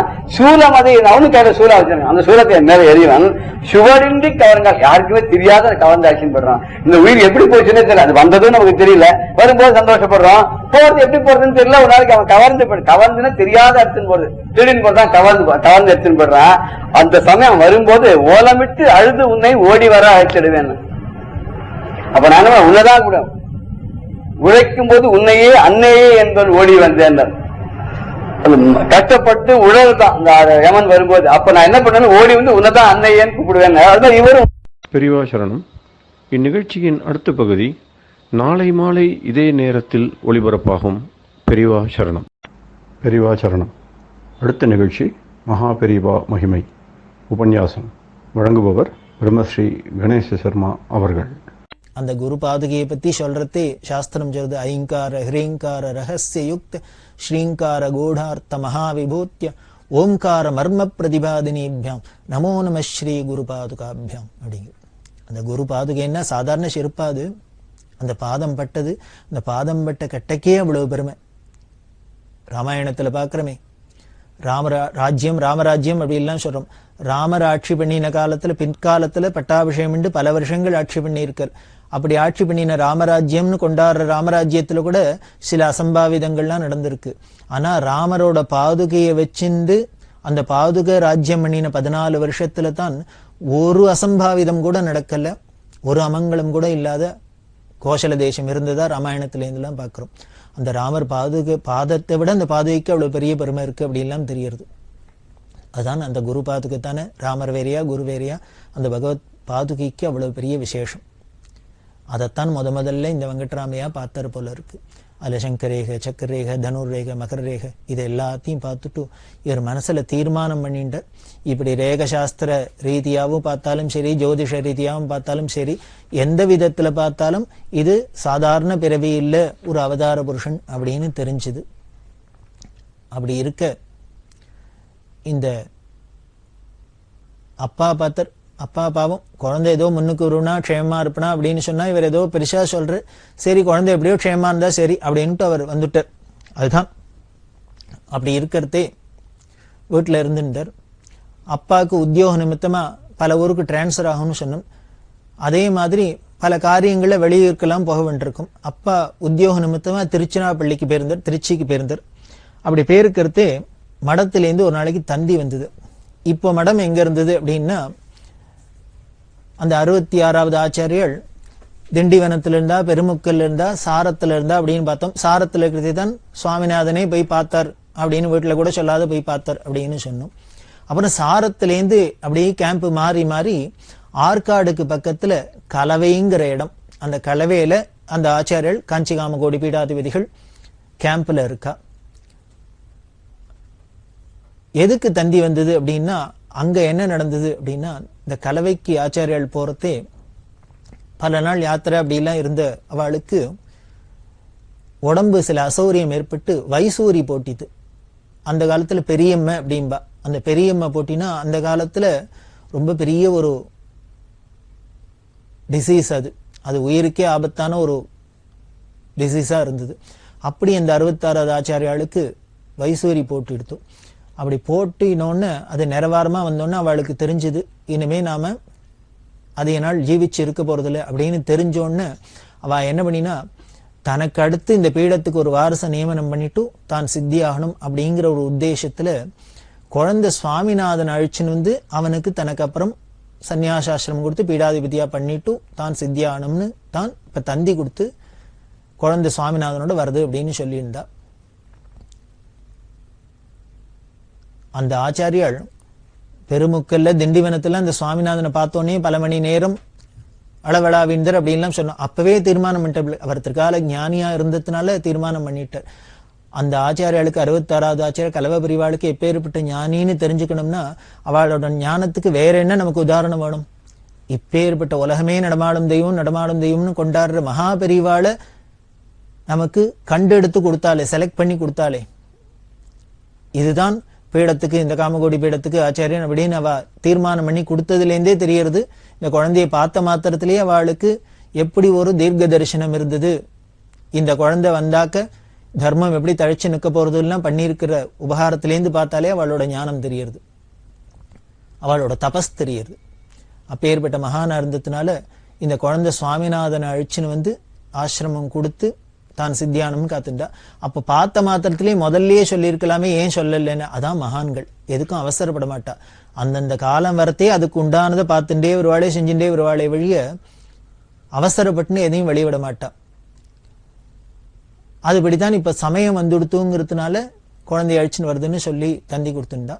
ஆனா தந்தி வந்த சமயத்துல அப்பா சுப்பிரமணிய சாஸ்திரிகள் ஊர்ல இல்ல. அந்த காலத்துல கம்யூனிகேஷன் கேப் அப்படிமோ, இப்ப மாதிரி உடனே டக்குன்னு எதுவும் பண்ண முடியாது. அதுக்குள்ள என்ன ஆயிடுத்து, என்ன பண்றதுன்னு தெரியல. புருஷனோ வீட்டுல இல்ல, எப்படி ஒரு ஸ்திரீ தனியா குழந்தைய அழிச்சுட்டு மடத்துக்கு போறது அப்படின்னு யோஜனை பண்ணிட்டு இருக்கிறதே அங்க கலவையில என்ன ஆயிடுத்துனர், அந்த தந்தி கொடுத்த ஆச்சாரியர்கள் சித்தி ஆயிட்டா. 66வது சுவாமிகள் சித்தி ஆயிட்டார். அப்படி சித்தி ஆனோன்னு அப்ப என்ன பண்ணினா, மடத்துல பீடாதிபதி இல்லாத ஒரு நிமிஷம் கூட இருக்க முடியாதுங்கிற ஒரு சூழ்நிலையில தனக்கு கைங்கரியம் பண்ணியிருந்த லக்ஷ்மிகாந்தன் அப்படின்னு சொன்னேனே, அதான் முதல்லயே சொன்னோம், பெரியவாளோட மகா பெரியவாளோட பெரியமா புள்ள, மகாலட்சுமி அம்மாவோட அக்கா புள்ள. அவர் தான் சிதம்பரத்துல ருக்கேத அத்தியானம் பண்ண அப்படின்லாம் சொல்லணும். மடத்துல அந்த ஆச்சாரியாளுக்கு கைங்கரியம் பண்ணியிருந்தாலும் சொல்லியிருந்தோம். அந்த லக்ஷ்மிகாந்தனுக்கு சந்நியாசாசிரமத்தை கொடுத்து காஞ்சி காமகோடி பீடத்துல ஸ்ரீமத் மகாதேவேந்திர சரஸ்வதிங்கிற திருநாமத்தோட 67வது பீடாதிபதிகளா அபிஷேகம் பண்ணிட்டா. 66வது சுவாமிகளான சந்திரசேகரேந்திர சரஸ்வதி தனக்கு அப்புறம் வாரிசா வரணும்னு நினைச்சதோ சுவாமிநாதனை. ஆனால் அம்பாளோட சங்கல்பம் வேற தினசா இருந்து இந்த லக்ஷ்மிகாந்தன் சொல்லக்கூடிய இவரே ஆச்சாரியால வர முடியுமா ஆயிடுத்து.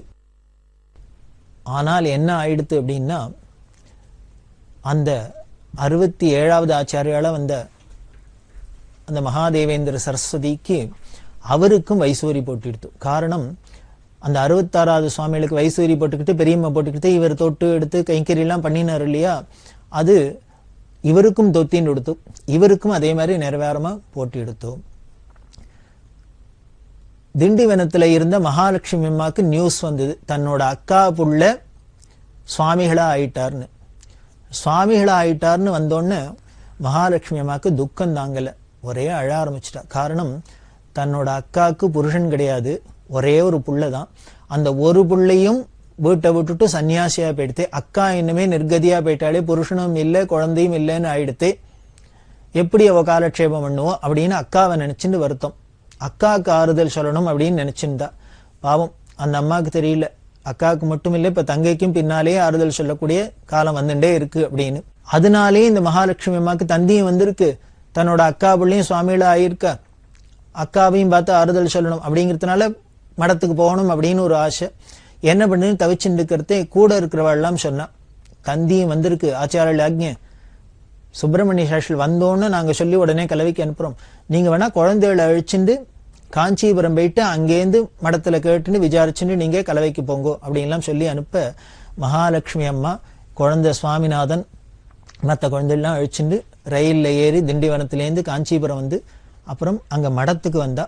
மடத்துக்கு வந்தா அதுக்குள்ளே என்ன ஆயிடுத்து, அங்க 67வது சுவாமிகளா வந்த அந்த மகாதேவேந்திர சரஸ்வதி சுவாமிகளும் சித்தியாராப்புல ஆயிடுத்து. அவ 8 நாள் தான் இருந்தா பீடத்துல. அந்த 8 நாளைக்குள்ளேயே அவளுக்கு நிறவாரமா அம்மா போட்டி, அது ரொம்ப சீரியஸ் ஆகி அவளும் சித்தியாக முடியுமா ஆயிடுத்து. ஆனா அவ என்ன பண்ணினா, தானும் சித்தியாயிட போறோம்னு தெரிஞ்சோன்னு உடனேயே மடத்திலேருந்து ஒரு வண்டியை கொடுத்து, முதல்ல தன்னோட குருநாதர் தந்தி கொடுத்து அழிச்சுன்னு வர சொன்னார். ஆனா அதை பார்த்துட்டு இன்னும் அவ வரல, அதனால இதுக்கு மேல டிலே பண்ண முடியாதுங்கிற ஒரு சந்தர்ப்பத்துல என்ன பண்ணினார், ஒரு வண்டி, மடத்து வண்டி, கோவேறு கழுத பூட்டின வண்டி, அந்த வண்டியை கொடுத்து காஞ்சிபுரம் போய் அங்கேருந்து திண்டிவனம் போய் குழந்தை சுவாமிநாதன் அழிச்சுன்னு வாங்கோ அப்படின்னு தீர்மானம் பண்ணிட்ட. இவ அந்த கோவேறு கழுத பூட்டின வண்டியை எடுத்துண்டு இந்த திண்டிவனத்திலேருந்து இங்க திண்டிவனத்துக்கு வரதுக்கு முன்னால காஞ்சிபுரம் வந்திருக்கா. காஞ்சிபுரத்துக்கு வந்தா கும்பிட போன தெய்வம் குறுக்க வந்த கதையா மகாலட்சுமி அம்மா குழந்தை சுவாமிநாதனோட உட்கார்ந்துட்டு இருக்கா. இதை பார்த்தோன்னா அவ என்ன பண்ணினா, மடத்து நிர்வாகஸ்தலம் ஒரு ஸ்திரீ தனியா குழந்தைய அழிச்சுன்னு வந்திருக்கிறதுனால என்ன நடக்க போறது, இந்த குழந்தையை தான் சன்னியாசத்துக்கு கொடுக்க போகணும், மடத்துக்கு கொடுக்கணும் அப்படின்லாம் சொன்னா அவளுக்கு ஷாக் தாங்காதுங்கிறதுனால என்ன பண்ணா, உங்க புருஷன் சுப்பிரமணிய சாஸ்திரி வந்தோன்னு நீங்க மடத்துக்கு வாங்கோ, நாங்க அவசரமா முதல்ல குழந்தைய மட்டும் அழிச்சுன்னு கலவைக்கு போறோம் அப்படின்னு சொல்லி குழந்தைய அழிச்சுன்னு போனா. குழந்தை சுவாமிநாதனுக்கும் தெரியாது, ஏன்னா நம்மளோட பெரியம்மா புள்ளதான் அங்க ஆச்சாரியால வந்திருக்காரு, அவர் நம்மள அவசரமா அழிச்சுன்னு வர சொல்றாராக்கும், அவருக்கு கைங்கரம் பண்ணிட்டு சந்தோஷமா இருக்கலாம் அப்படின்னு குழந்தைக்கு ஆசை. மகாலட்சுமி அம்மாக்கும் நம்ம அக்கா புள்ளதானே இருக்கிற அழிச்சுன்னு வச்சிருக்கான்னு குழந்தைய அனுப்பிச்சுட்டா. குழந்தைய சுவாமிநாதன் வண்டியில ஏத்துண்டு கலவைக்கு வந்துருக்கு காஞ்சிபுரத்துலேருந்து. அப்படி போற வழியில வண்டியில இருக்கிற அவர் சொன்னார், கூட வந்தவர், குழந்தை அநேகமா நீ திரும்பி இனிமே வீட்டுக்கு போக மாட்டேன்னு. இது சொன்னோன்னு சுவாமிநாதனுக்கு ஒன்றும் புரியல, ஏன் வீட்டுக்கு போக மாட்டோம் அப்படின்னு.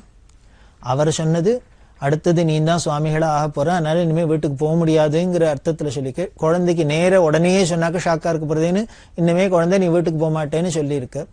குழந்தை சுவாமிநாதனுக்கு அது புரியல, ஏன்னா என்ன நடந்திருக்குங்க என்ன நடக்க போறதுன்னு தெரியலையே. சுவாமிநாதன் என்ன நினைச்சுன்னு, நம்ம பெரியமா பிள்ளைதான் அங்க சுவாமிகளா வந்திருக்க, இனிமே அவர் கூடவே இருந்து நம்மளும் சிசூஷ பண்றதுக்கு அங்கேயே இருக்கு சொல்ல போறா இருக்கும் அப்படின்னு. அப்புறம் போக போக கலவை வர வரதான் அந்த தன்னோட பெரியமா பிள்ளையும் ரொம்ப சீரியஸா இருக்க, சித்தியா பொருள் சித்தி அப்படின்னு தெரிஞ்சுட்டு தான் தான் அடுத்த வாரசா அவ அன்னியும் நியமனம் பண்ணியிருக்கா. தனக்கு சன்னியாசாசிரமம் கொடுக்க போறது, ஆச்சாரியால பீடத்துல போய் அமர போறோம் அப்படின்னு தெரிஞ்சுதான். தெரிஞ்சோன்னு என்ன பண்றதுன்னு தெரியல, ஒரு 13 வயசு குழந்தை முன்ன பின்ன அறிவிக்கல. அப்படி இருக்கிறதே திடீர்னு போற வழியில நீ தான் வந்து பீடத்துல உட்கார போற சன்னியாசாசிரமம் அப்படின்னா, ஆசிரமத்துல அதுவும் சன்னியாசாசிரமம் எவ்வளவு கடுமையான ஆசிரமம், பந்த பாசங்கள்லாம் திறந்து எவ்வளவு நியமங்கள், அப்படி இருக்கணுமே. ஆனா பின்னால பாரதிய வித்யாபவனுக்கு ஆர்டிகல் எழுதுறதே பெரியவா சொல்றா. அந்த சந்தர்ப்பத்துல எனக்கு என்ன பண்றதுன்னு தெரியல, ஒரு அதிர்ச்சியா தான் இருந்தது. நான் அப்படியே தலைய காலுக்குள்ள மூடிண்டு ராம ராம ராமான்னு கலவை வர வரைக்கும் சொல்லிட்டு போனேன் அப்படின்னு. தாரக நாமம் மகாதேவ சதா ஜபத ஏகசாரணாம் ஸ்ரீ ராம ராமனாம் அப்படின்னு சமர்த்த ராமதாசர். இந்த பவசாகரத்தையே தாண்ட வைக்கிறது இந்த ராமநாமம் தாரக நாமம் அப்படின்னா, இனிமே இந்த சன்னியாசாசிரமத்துல ஒரு பீடத்துல உட்காந்து அதுல பேர் வாங்குறது, அதுல ஜெயிக்கிறது, இந்த ஆசிரமத்திற்படி இருக்கிறது எல்லாம் பெரிய காரியமா என்ன? அதனால மகாதேவனான பரமேஸ்வர அவதாரமான பெரியவாளும் தன்னோட இக்கட்டான சந்தர்ப்பத்துல எதை சொல்லிட்டு வரான்னு தாரக நாமமான ராமநாமத்தையே சொல்லிட்டு வந்தா. அப்படி காசியில விஸ்வநாதன் எப்பொழுதும் மறிக்கிறவாளுக்கெல்லாம் ஏதோ உபதேசம் பண்றாங்கிற ராமநாமத்தை தான். பிற்காலத்துல ஸ்ரீராம ஜெயம் எழுதுறது அப்படிங்கிறதெல்லாம் பெரியவாளால தான் பிரசித்தமாச்சு. இந்த நாம பிரச்சாரம் இந்த நாம பிரச்சாரத்தை பல வருஷங்களுக்கு முன்னாலேயே யாரு முதல்ல சொன்னா அப்படின்னு பெரியவா ரொம்ப தீவிரமா அதை பிரச்சாரம் பண்ணி இருக்கா. இந்த காஞ்சி காமகோடி பீடத்துல வந்த 59வது ஆச்சாரியாளான ஸ்ரீமத் பகவன் நாம போதேந்திர சரஸ்வதி தான் நாம சித்தாந்தம் பண்ணினா அப்படின்லாம் நாம சரித்திரம் பார்க்கிறோம். அதே பரம்பரையில வந்த மகாபெரிவா தான் இந்த ராமநாமத்தை சொல்றது, அதை ஜபம் பண்றது, அதை எழுதுறது அப்படிங்கறதெல்லாம் பல தினசா பண்ணினா. அதுல பெரியவா பண்ணிக்க ரொம்ப ஆச்சரியம். இந்த நாம பிரச்சாரத்துக்கு அவ எப்படி எல்லாம் உழைச்சிருக்கா அப்படின்னு பார்த்தா ஆச்சரியமா இருக்கு. ஸ்ரீராம ஜெயம் எழுதணும் அப்படின்னு எல்லாரையும் சொன்னா, எல்லாரும் எழுதணும் அப்படின்னா உடனே நமக்கு எழுதணும்னு ஒரு உற்சாகம் வருமா? அதனால என்ன பண்ணார், இத்தனை எழுதினாக்க ஒரு வள்ளிக்காசு, அதுக்கு மேல இத்தனை எழுதினா தங்க காசு அப்படின்லாம் ஒரு ஸ்கீமை வச்சுண்டு எல்லாரும் ஆயிரக்கணக்கில் எழுத வச்சு அவ அத்தனை பேருக்கும் சொன்னபடியே அவ எழுதின்னு வந்து கொடுத்தா வெள்ளி காசை கொடுக்கறது, தங்க காசை கொடுக்கறது அப்படின்லாம் சொல்லி நாம பிரச்சாரம் பண்ணியிருக்கா. ஆச்சரியம். இப்படி பவுனும் வள்ளியுமா வாரி வாரி கொடுத்து நாமத்தை வளர்த்தது, நாம பிரச்சாரம் பண்ணினது மகாபெரிவா மட்டும்தான். அப்படி நாம ருச்சி. அது காரணம் அவ அந்த ராமநாமத்தை தான் முதல்ல சொல்லிண்டே தன்னோட ஆசிரமத்தை சுவீகரிச்சுக்க போறதே. காஞ்சிபுரத்திலேருந்து கலவையில இதைத்தான் சொல்லிட்டு போனேன், எனக்கு வேற ஒன்னும் தெரியல, அப்ப தோணல, அதனால இந்த ராமநாமத்தை தான் சொல்லிட்டு போனேன் அப்படின்னு சொல்ற. அங்க கலவைக்கு போனா அதுக்குள்ள சுப்பிரமணிய சாஸ்திரிகளுக்கும் விஷயம் தெரிஞ்சு திருச்சியிலேருந்து வந்தவர் திண்டிவனம் வந்துட்டு இவ குழந்தைகளை அழிச்சுன்னு மகாலட்சுமி அம்மா காஞ்சிபுரம் வந்திருக்கானு மடத்துக்கு வந்துட்டார். காஞ்சிபுரம் வந்தா இப்போ தம்பதிகளா எல்லாருமா கலவைக்கு வந்தா. கலவைக்கு வந்தா இப்பதான் அவளுக்கும் விஷயம் தெரிஞ்சது.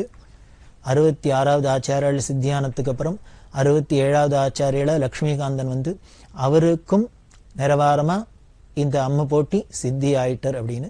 ஆனா தனக்கு அப்புறம் இந்த சுவாமிநாதன் தான் அப்படின்னு தன்னோட குருவும் தீர்மானம் பண்ணின்றதுனால தானும் தீர்மானம் பண்ணி இந்த குழந்தையை தான் சன்னியாசாசிரமம் கொடுத்து காஞ்சி காமகோடி பீடாதிகளை ஆக்க போறது அப்படின்னு அவ சொன்னா, இந்த மகாலட்சுமி அம்மாவுக்கு சுப்பிரமணிய சாஸ்திரிங்க என்ன சொல்றதுன்னு தெரியல. அவ எதிரே பார்க்கலையே, என்னவோ நினைச்சுன்னு வந்தா, இங்க என்னடான்னா வேற தினசா நடக்கிறது. அவளை சமாதானப்படுத்த முடியல. முதல்லயே சொன்னோம், ஒன்னு இனிமே விடவே மாட்டேன், பிரியவே மாட்டேன் அப்படின்னு மகாலட்சுமி ரொம்ப செல்லமா சொன்னேன். அப்ப அதான் சொன்னோம் 8 வருஷம் தான் இருக்க போகுது அப்படின்னு. அந்த 8 வருஷமா எடுத்து இப்ப இந்த அம்மா தியாகம் பண்ண முடியுமா எடுத்து குழந்தை. வேற ஏதானுன்னா பரவாயில்ல, அதுக்கப்புறம் ஒரு கடுமையான ஆசிரமத்துல இருக்கிறதுனால ரொம்ப பாசத்துக்கு இடம் கொடுக்கக்கூடிய அப்பா அம்மா எல்லாம் வந்து பாக்குறது, அவளை இவா பாக்குறது, இவா அவளை பாக்குறதுங்கிறதுனா இல்லை அப்படிங்கிறது நமக்கு ஒரு நீதியா வச்சிருக்கிறதுனால அப்புறம் இந்த குழந்தையை பார்க்க கூட முடியாதே அப்படின்னு ஒரு தாபம். அவளை சமாதானப்படுத்த முடியல. அதுக்கு மேல அவளுக்கு ஒரு கவலை, பயம். காரணம், இந்த குழந்தையும் இங்கேயோ ஸ்கூல்ல படிச்சுட்டு இருக்கு, இந்த குழந்தைக்கு இந்த பழக்கம் எல்லாம் பயிற்சி எல்லாம் இல்லை, ஒரு பெரிய ஆச்சாரிய பீடத்துல உட்காரணும், அதை நிர்வாகம் பண்ணணும். இந்த பீடமும் 2500 வருஷமா மகா தபஸ்விகள்லாம் அலங்கரிச்சிருக்கிற பீடம். சாட்சாத் பரமேஸ்வரன ஆதிசங்கரல் அலங்காரம் பண்ணி உட்கார்ந்த பீடம். அந்த பீடத்தோட பாரம்பரியத்துக்கு அந்த பெருமைக்கு குந்தகம் வராத இந்த குழந்தை நடந்துக்கணுமே, அதுக்கு உண்டான சாமர்த்தியம் உண்டா? எத்தனை ஒரு விஷயங்கள்லாம் இருக்கு. ஒரு பீடாதிபதியா உட்காருதுங்கிறது சாதாரண காரியமா? தர்மமே அவளாலெல்லாம் நிலைச்சு நிற்கிறது. நிர்வாக ரீதியா பார்த்தனா இத்தனாம் பெரிய மடத்தை கட்டி அதுக்கு உண்டான ஆனசேனைகள் அத்தனை பரிவாரங்களையும் நிர்வாகம் பண்ணி தானும் கடுமையான விரதம் உபவாசம் அனுஷ்டானங்கள்லாம் இருந்துட்டு எந்த விதத்துல பார்த்தா ஒரு சௌக்கியம், எல்லா விதத்திலையும் பலவிதமான நிர்பந்தங்கள் கஷ்டங்கள், இது அத்தனையும் தாங்கிண்டு அவ நல்ல பேர் எடுத்துன்னு இந்த பீடத்துக்கும் ஒரு பிரகாசிக்கணுமே நல்ல பேர் இருக்கணுமே அப்படிங்கிறது தான் அவளுக்கு கவலை. அப்படி இருக்க யாரெல்லாம் எல்லாரும் பல விதத்துல சமாதானம் சொன்னாலும் அப்பா அம்மாவால சமாதானம் ஆகல. அப்புறம் குழந்தை சுவாமிநாதனே அம்மா அப்பாட்ட சொன்னார். காரணம் என்ன சொன்னார் அப்படின்னா, நீங்க பயப்படுறது நியாயம்தான், ஆனால் நான் ஒன்னே ஒன்று சொல்றேன், எப்போ என்னோட குரு பரமகுருன்னு 2 பேரும் நான் தான் தீர்மானம் பண்ணிட்டாலோ அவளோட அந்த சரணத்துல நான் பூர்ணமா சரணாகதி பண்ணிடுறேன். ஆச்சாரியாள் சரணத்துல பூர்ணமா சரணாகதி பண்ணிடுறேன். நான்கிற பாவத்தோட இருந்து நாம பண்ணணும்னு தானே இதை பண்ணுவோமா, சரியா பண்ணுவோமா, சரியா வருமா, சக்சஸ் ஆகுமா எல்லாம் பயப்படணும். அந்த நான்கிறதே இல்லாத டோட்டலா பூர்ண சரணாகதி பண்ணிட்டா குரு சரணத்துல போய் விழுந்துட்டோம்னா, ஆச்சாரியாள் சொல்றாரே குரு சரணாம்புஜ நிர்பர பக்தா சம்சாராத் அச்சிராத் பவ முக்தா அப்படின்னு சொன்னாப்புல அந்த சரணத்துல பூர்ணமா சரணாகதி பண்ணிடுறது. அதுக்கப்புறம் அதை பார்த்துக்க வேண்டியது, நம்ம பொறுப்பை வகிக்க வேண்டியது அவளோட குருவோட பெருமை. பகவான் கீதையில சொல்றாரு, அனன்யாச்சிந்தயம் தோமாம் ஏஜனாக பரிபாசதே தேஷாம் நித்யாபியுக்தானாம் யோகக்ஷேமம் வகாமியம் அப்படின்னு. அப்படி அச்சஞ்சல பக்தியோட அனன்ய பக்தியோட அங்க போய் நாம விழுந்துட்டோம்னா, அந்த பகவத் பாதமா இருந்தான்னா குரு பாதமா இருந்தான்னா அதுல போய் நாம சரணாகதி பண்ணிட்டோம்னா அப்புறம் அந்த குருவோட பிரபாவம் அந்த பகவத் பிரபாவமே நம்மள பிரகாசிக்க வச்சிருது. நம்ம என்னென்னலாம் பண்ணணுமோ அது பண்ணிடுறது. நாமளே பண்ணினா கூட சில சமயங்கள்ல தப்பு நேரலாம். ஆனா அவா பண்ண ஆரம்பிச்சுட்டா அந்த ஈஸ்வர கிருபையில நடந்துருத்துன்னா, அனுகிரகத்துல நடந்துருத்துனா எல்லாமே மங்களமா தான் இருக்கும், எல்லாமே பரம சோபையோட தான் இருக்கும். அப்படிங்கிறது ஒரு 13 வயசு குழந்தைக்கு அப்பவே இந்த தெளிந்த ஞானம் இருந்திருக்கு. அப்படி ரொம்ப ஆச்சரியமா இருக்கு. பெரியவாளோட சின்ன சின்ன விஷயங்கள்லேருந்து அந்த மூமெண்ட்லாம் எடுத்து அவ சரித்திரத்தை அப்படியே ரொம்ப நுணுக்கி பார்த்துட்டே வந்தோம்னா எவ்வளவு ஒரு கிளாரிட்டி இருந்திருக்கு, எவ்வளவு ஒரு தெள்ள தெளிவா இருந்திருக்கு அப்படின்னு இதுலேருந்தே அந்த தத்துவம் தெரியுது, பெரியவா யாருங்கிற ரகசியம் தெரியுது. அப்படி அப்பா அம்மாவுக்கு குழந்தை ஆறுதல் சொன்னான் சுவாமிநாதன். அதனால நம்ம பயப்படுறதுக்கு ஒண்ணும் இல்லை. பயப்படணும்னா அந்த ஆச்சாரியால் தான் பயந்துருக்கணும். இந்த குழந்தைய கொண்டு இங்க வைக்கிறமே, இதனால இந்த பீடத்துக்கு ஏதானும் சரியா வருமா, நல்ல பேர் கிடைக்குமா அப்படின்னு அவான்னா பயப்படணும். அவளே நம்ம தான் எப்போ நான் தான் தீர்மானம் பண்ணிட்டாலோ இதுலேருந்தே தெரியறது நமக்கு அந்த தகுதி இல்லைன்னா கூட அவா தீர்மானம் பண்ணி வரிச்சுட்டதுனாலே நமக்கு அந்த யோகிதை வந்துடும், தகுதி வந்துடும். அதனால நான் பூர்ணமா நம்புறேம்மா, குருட்ட நம்புறேன், இந்த குரு கிருபையை நம்புறேன், குரு அனுகிரகத்தை நம்புறேன். அதனால நீங்க தைரியமா நீங்களும் அதை நம்பி விட்டு கொடுக்கணும் அப்படின்னு சொல்ல, பெரியவாள்கிட்ட பேசி யாரானும் ஜெயிக்க முடியுமா? அப்பா அம்மா ஒரு வழியா கன்வின்ஸ் ஆனா, சரி இந்த குழந்தையே இவ்வளவு தைரியமா சொல்றதே இதுதான் ஈஸ்வர நீதி ஈஸ்வர சங்கல்பம்னு இருந்தா நம்ம யாரோ என்ன பண்றதுக்கு, அதனால நம்ம எல்லாம் சாட்சி மாத்திரமா கருவி மாத்திரமா தான் இருக்கலாம் அப்படின்னு சொல்லி, அவளும் எவ்வளவு தெளிஞ்ச ஞானியா இருந்தா அப்படி எல்லாம் சடக்குன்னு உடனே எல்லாத்தையும் விட்டுற முடியும். ஆச்சரியம் என்னன்னு, அன்னைக்கு பார்த்ததுதான். அதுக்கப்புறம் அவ லைஃப்ல இந்த பெரியவாளை இந்த குழந்தைய பார்க்கவே இல்லை. எங்கேயானும் தள்ளிகளே இருந்து பார்த்துருப்பாளோ என்னமோ, நேருக்கு நேர் பார்த்து பேசி ஒண்ணுமே பண்ணல. நாமெல்லாம் தான் உலகத்துல அந்த பெரியவாளோட அந்த திவ்ய மங்கள ஸ்வரூபத்தை பெரியவா பெரியவா பெரியவா பெரியவான்னு பார்த்து ஆனந்தப்பட்டோம். ராத்திரி இல்லை, பகல் இல்லை, இங்கே இல்லை, அங்க இல்லை, இப்போ இல்லை, அப்ப இல்லை, பல விதங்களையும் அவளோட உறவாடினோம். ஆனா அப்பேற்பட்ட அந்த பொக்கிஷத்தை உலகுக்கு வாரி கொடுத்த அந்த மகாலட்சுமி அம்மாவும் சுப்பிரமணிய சாஸ்திரியிடம் அதுக்கப்புறம் அந்த குழந்தையை பார்க்கல. அப்படின்னா எப்பேற்பட்ட தியாகிகளா இருக்கணும். அவசியம் பிராதஸ்மரணையில ஏந்துன்னு அந்த மகாலட்சுமி அம்மாவையும் அந்த சுப்பிரமணிய சாஸ்திரியை தான் நினைக்கணும். அவ பண்ணின உபகாரம் உலகத்துக்கு இப்பேற்பட்ட மகான் கிடைச்ச, தர்மத்துக்கு இப்பேற்பட்ட நல்ல காலம் பொருந்தது. அப்படி அவளோட சம்மதத்தோட கலவைங்கிற இடத்துல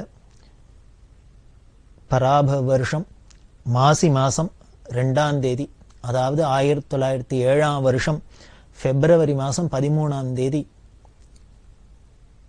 காஞ்சி காமகோடி பீடத்தோட 68வது பீடாதிபதிகளா ஸ்ரீமத் சந்திரசேகரேந்திர சரஸ்வதிங்கிற திருநாமத்தோட இந்த சுவாமிநாதன் குழந்தைக்கு சந்நியாசாசிரமம் கொடுக்கப்பட்டது.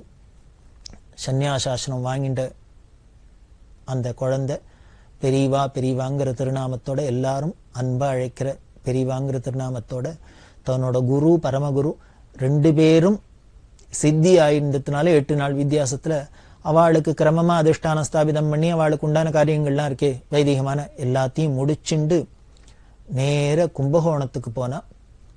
கும்பகோணத்துல 1907 வருஷம் மே மாசம் 9ஆம் தேதி, தமிழ் வருஷத்துல பிலவங்க வருஷம் சித்திர மாசம் 27ஆம் தேதி வியாழக்கிழமை அன்னைக்கு காஞ்சி காமகோட்டி சர்வஜ்ஞ பீடத்தோட 68வது பீடாதிபதியா பெரியவாளுக்கு வெகு விமரிசையா பட்டாபிஷேகம் நடந்தது. காஞ்சி காமகோடி பீடம் அப்படிங்கிறது 2500 வருஷத்துக்கு முன்னால சர்வஜ்ஞ பீடத்தை ஆச்சாரியர் காஞ்சிபுரத்துல தான் ஸ்தாபிதம் பண்ணினதா பிராச்சீன சங்கர விஜயங்கள்லாம் சொல்றது. ஏன் ஆச்சாரியர் சர்வஜ்ஞ பீடத்தை காஞ்சிபுரத்துல ஸ்தாபிதம் பண்ணிருக்கோம் அப்படின்னா, 2 இடத்துல அந்த காலத்துல பண்டிதர்கள் நிறைஞ்ச இடம், அறிஞர்கள் நிறைஞ்ச இடமா 2 இருந்தது. ஒன்னு காஷ்மீரம், இன்னொன்னு காஞ்சி. பெரியவா சரணம். இந்நிகழ்ச்சியின் அடுத்த பகுதி நாளை மாலை இதே நேரத்தில் ஒளிபரப்பாகும். பெரியவா சரணம். பெரியவா சரணம். அடுத்த நிகழ்ச்சி திருவாசக இன்னிசை. வழங்குபவர் ஸ்ரீ சத்குருநாத தேசிகர் அவர்கள். பெரியவா சரணம். திருச்சிற்றம்பலம். கண்ட 10 இந்திரிய வயமயங்கி இறப்பதற்கே காரணமாய் அந்தரமே திரிந்து போய் அருநரகில் வீழ்வேற்கு சிந்தைதனை தெளிவித்து சிவமாக்கியனை ஆண்ட அந்தமிலா ஆனந்தம் அணிகுள் தில்லை கண்டேனே.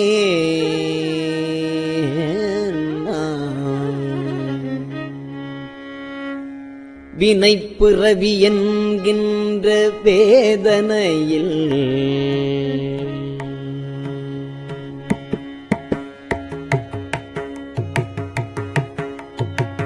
வினைப்பிறவி என்கின்ற வேதனையில் அகப்பட்டு தன்னை சிறிதும் நினையாதே, தன்னை சிறிதும் நினையாதே தளர்வெய்தி கிடப்பேனை என்னை பெரிதும் ஆட்கொண்டு, என்னை பெரிதும் ஆட்கொண்டு என்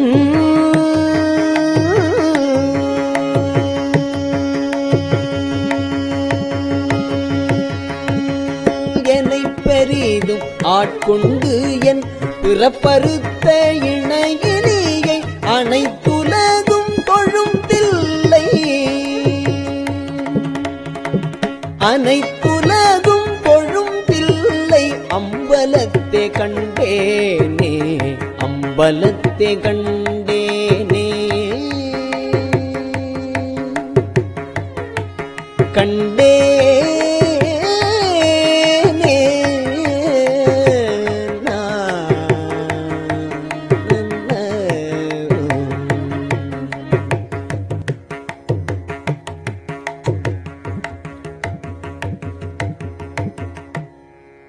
உருத்தெரியா காலத்தே உள் புகுந்து என் உளம் மன்னி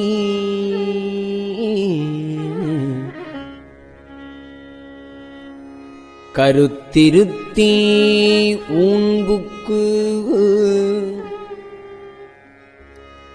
கருணையினால் ஆண்டு கொண்ட திருத்துருத்திமேயானை தித்திக்கும் சிவபதத்தை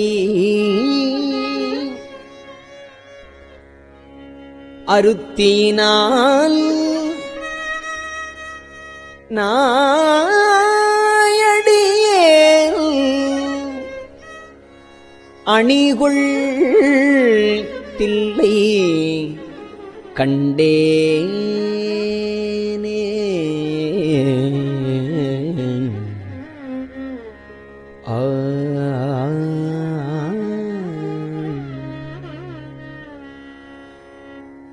கல்லாத புல்லறிவில் கடைப்பட்ட நாயேனை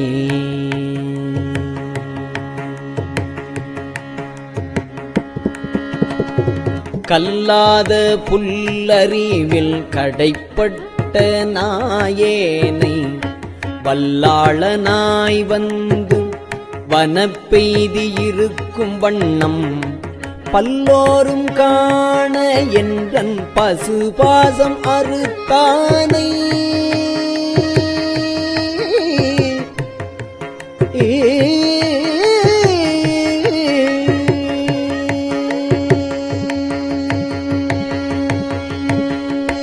பல்லோரும் காண என்றன் பசுபாசம் அறுத்தானை. எல்லோரும் இறைஞ்சதில்லை அம்பலத்தே கண்டேனே. எல்லோரும் இறைஞ்சதில்லை அம்பலத்தே கண்டேனே.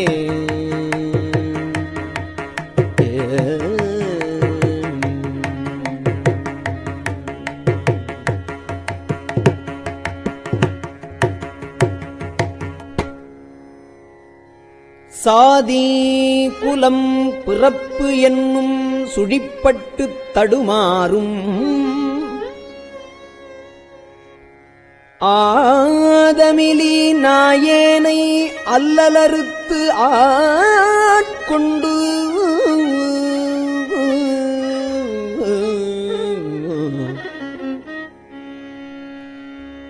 பேதை குணம் பிறர் உருவம் யான் எனது என் உரைமாய்த்து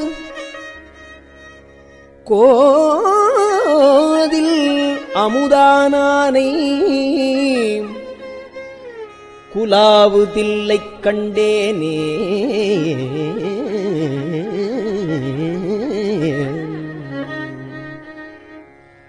பிறவிதனை அறமாற்றி பிணி மூப்பு என்று இவை இரண்டும் உறவினொடும் ஒழியே சென்று உலகுடைய ஒரு முதலை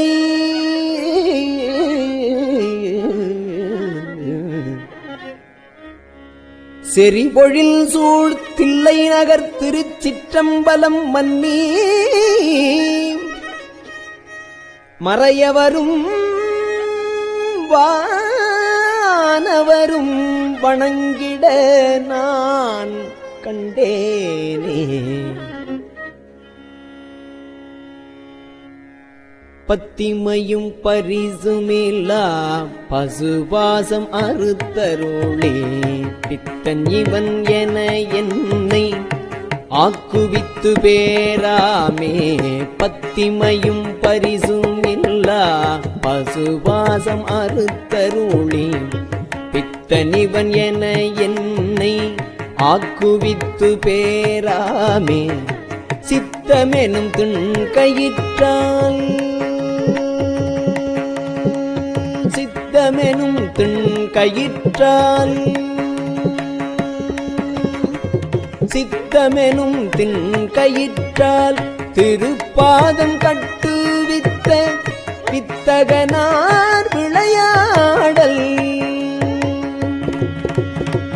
சித்தமெனும் திண்கயிற்றால் திருப்பாதம் கட்டுவித்த வித்தகனார் விளையாடல். விளங்குதில்லை கண்டேனே வித்தகனார் விளையாடல். விளங்குதில்லை கண்டேனே விளையாடல்.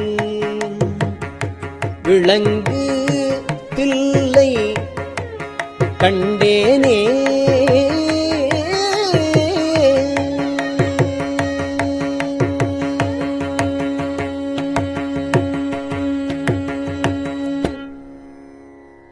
அளவிலா பாவகத்தான்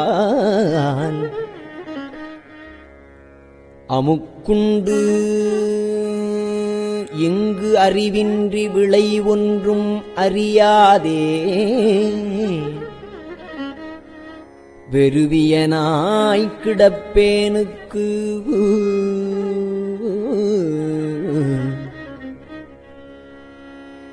அளவிலா ஆனந்தம் அளித்து என்னை ஆண்டானை அளவிலா ஆனந்தம் அளித்து என்னை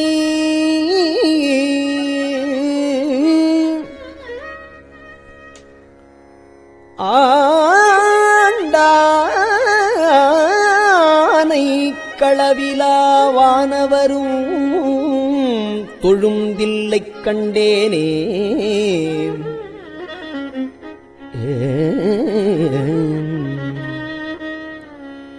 பாங்கினொடு பரிசொன்றும் அறியாத நாயேனை ஓங்கி உளத்து ஒளி வளர உலப்பிலான்பருளி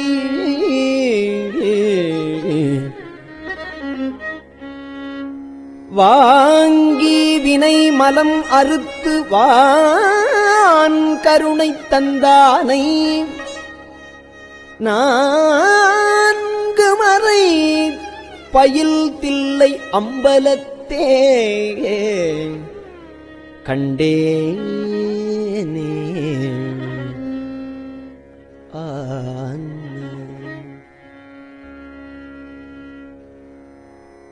பூதங்கள் ஐந்தாகி புலனாகி பொறியாகி பூதங்கள் ஐந்தாகி புலனாகி பொறியாகி வேதங்கள் அனைத்துமாய்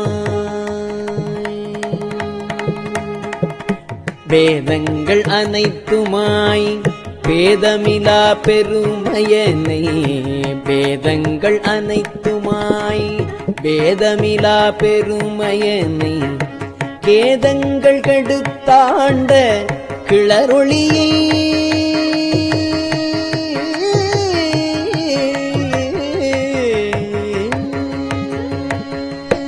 கேதங்கள் கெடுத்தாண்ட கிளரொளியை மரகதத்தை கேதங்கள் கெடுத்து ஆண்ட கிளரொளியை மரகதத்தை வேதங்கள் தொழுது ஏத்தும் வேதங்கள் தொழுதேத்தும் விளங்குதில்லை கண்டேனே கேதங்கள் கெடுத்தாண்ட கிளரொளியை மரகதத்தை வேதங்கள் தொழுதேத்தும் விளங்குதில்லை கண்டேனே விளங்குதில்லை கண்டேனே ஏ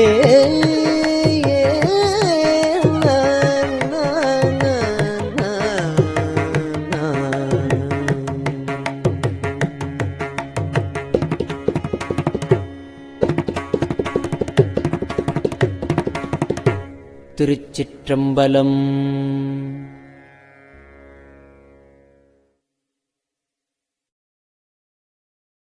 பெரியவா சரணம். இந்நிகழ்ச்சியின் அடுத்த பகுதி நாளை மாலை இதே நேரத்தில் ஒளிபரப்பாகும். பெரியவா சரணம். பெரியவா சரணம். பெரியவா வானொலியின் இன்றைய நிகழ்ச்சிகளின் நிறைவாக திருப்பொன்னூசல் வழங்குபவர் சத்குருநாத தேசிகர் அவர்கள். பெரியவா சரணம். திருச்சிற்றம்பலம். திருப்பொன்னூசல். உன்னற்கரியதிரு உத்தர கோசமங்கை உன்னற்கரியதிரு உத்தர கோசமங்கை மன்னி போலிந்திருந்த மன்னி போலிந்திருந்த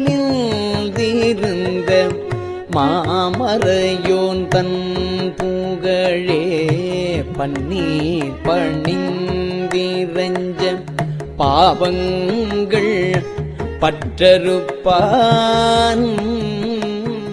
அன்னத்தின் மேலேறி அன்னத்தின் மேலே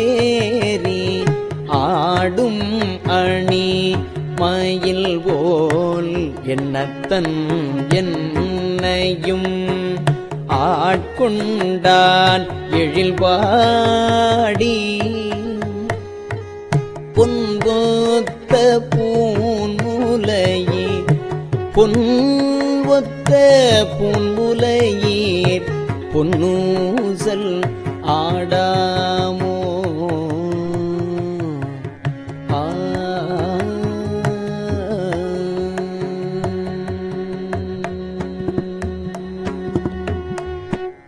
திருச்சிற்றம்பலம்.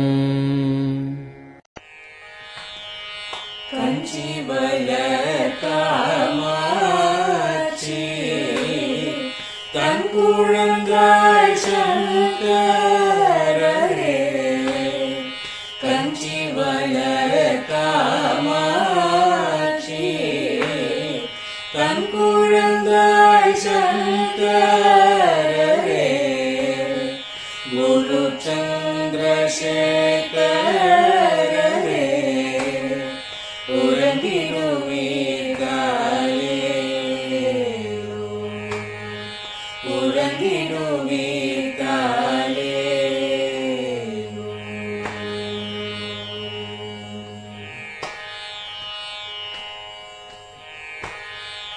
ஆதிகுரு சங்கரராய் அன்றொரு நாள் வந்தவரே 68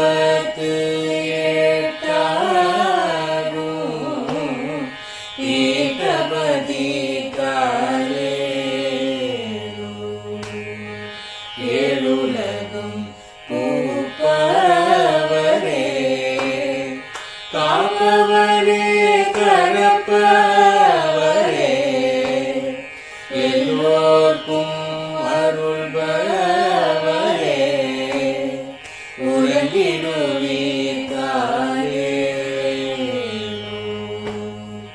அயனுடனே மாலவனோ தேடிய கோர்பதத்தவரே அருமறைகள் சாற்றும் முயல் மலர்பதமே காலே முக்தி நிலை எய்திடவே சக்தி தரும் சத்குருவே முக்தி நிலை எய்திடவே சக்தி தரும் சத்குருவே நித்தமெங்கள் நாவீசையில் நித்திரை கொள்தாரே நித்தமெங்கள் நாவீசையில் நித்திரை கொள்தாளே நித்தமெங்கள் நாவீசையில் நித்திரை கொள்தாளே.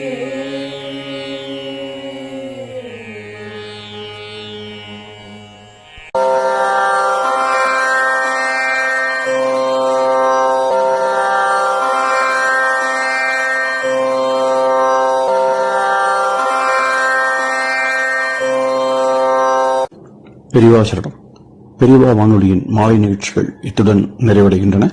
எமது அடுத்த ஒளிபரப்பு நாளை காலை இந்திய நேரப்படி 6 மணிக்கு துவங்கும். பெரியவா சரணம்.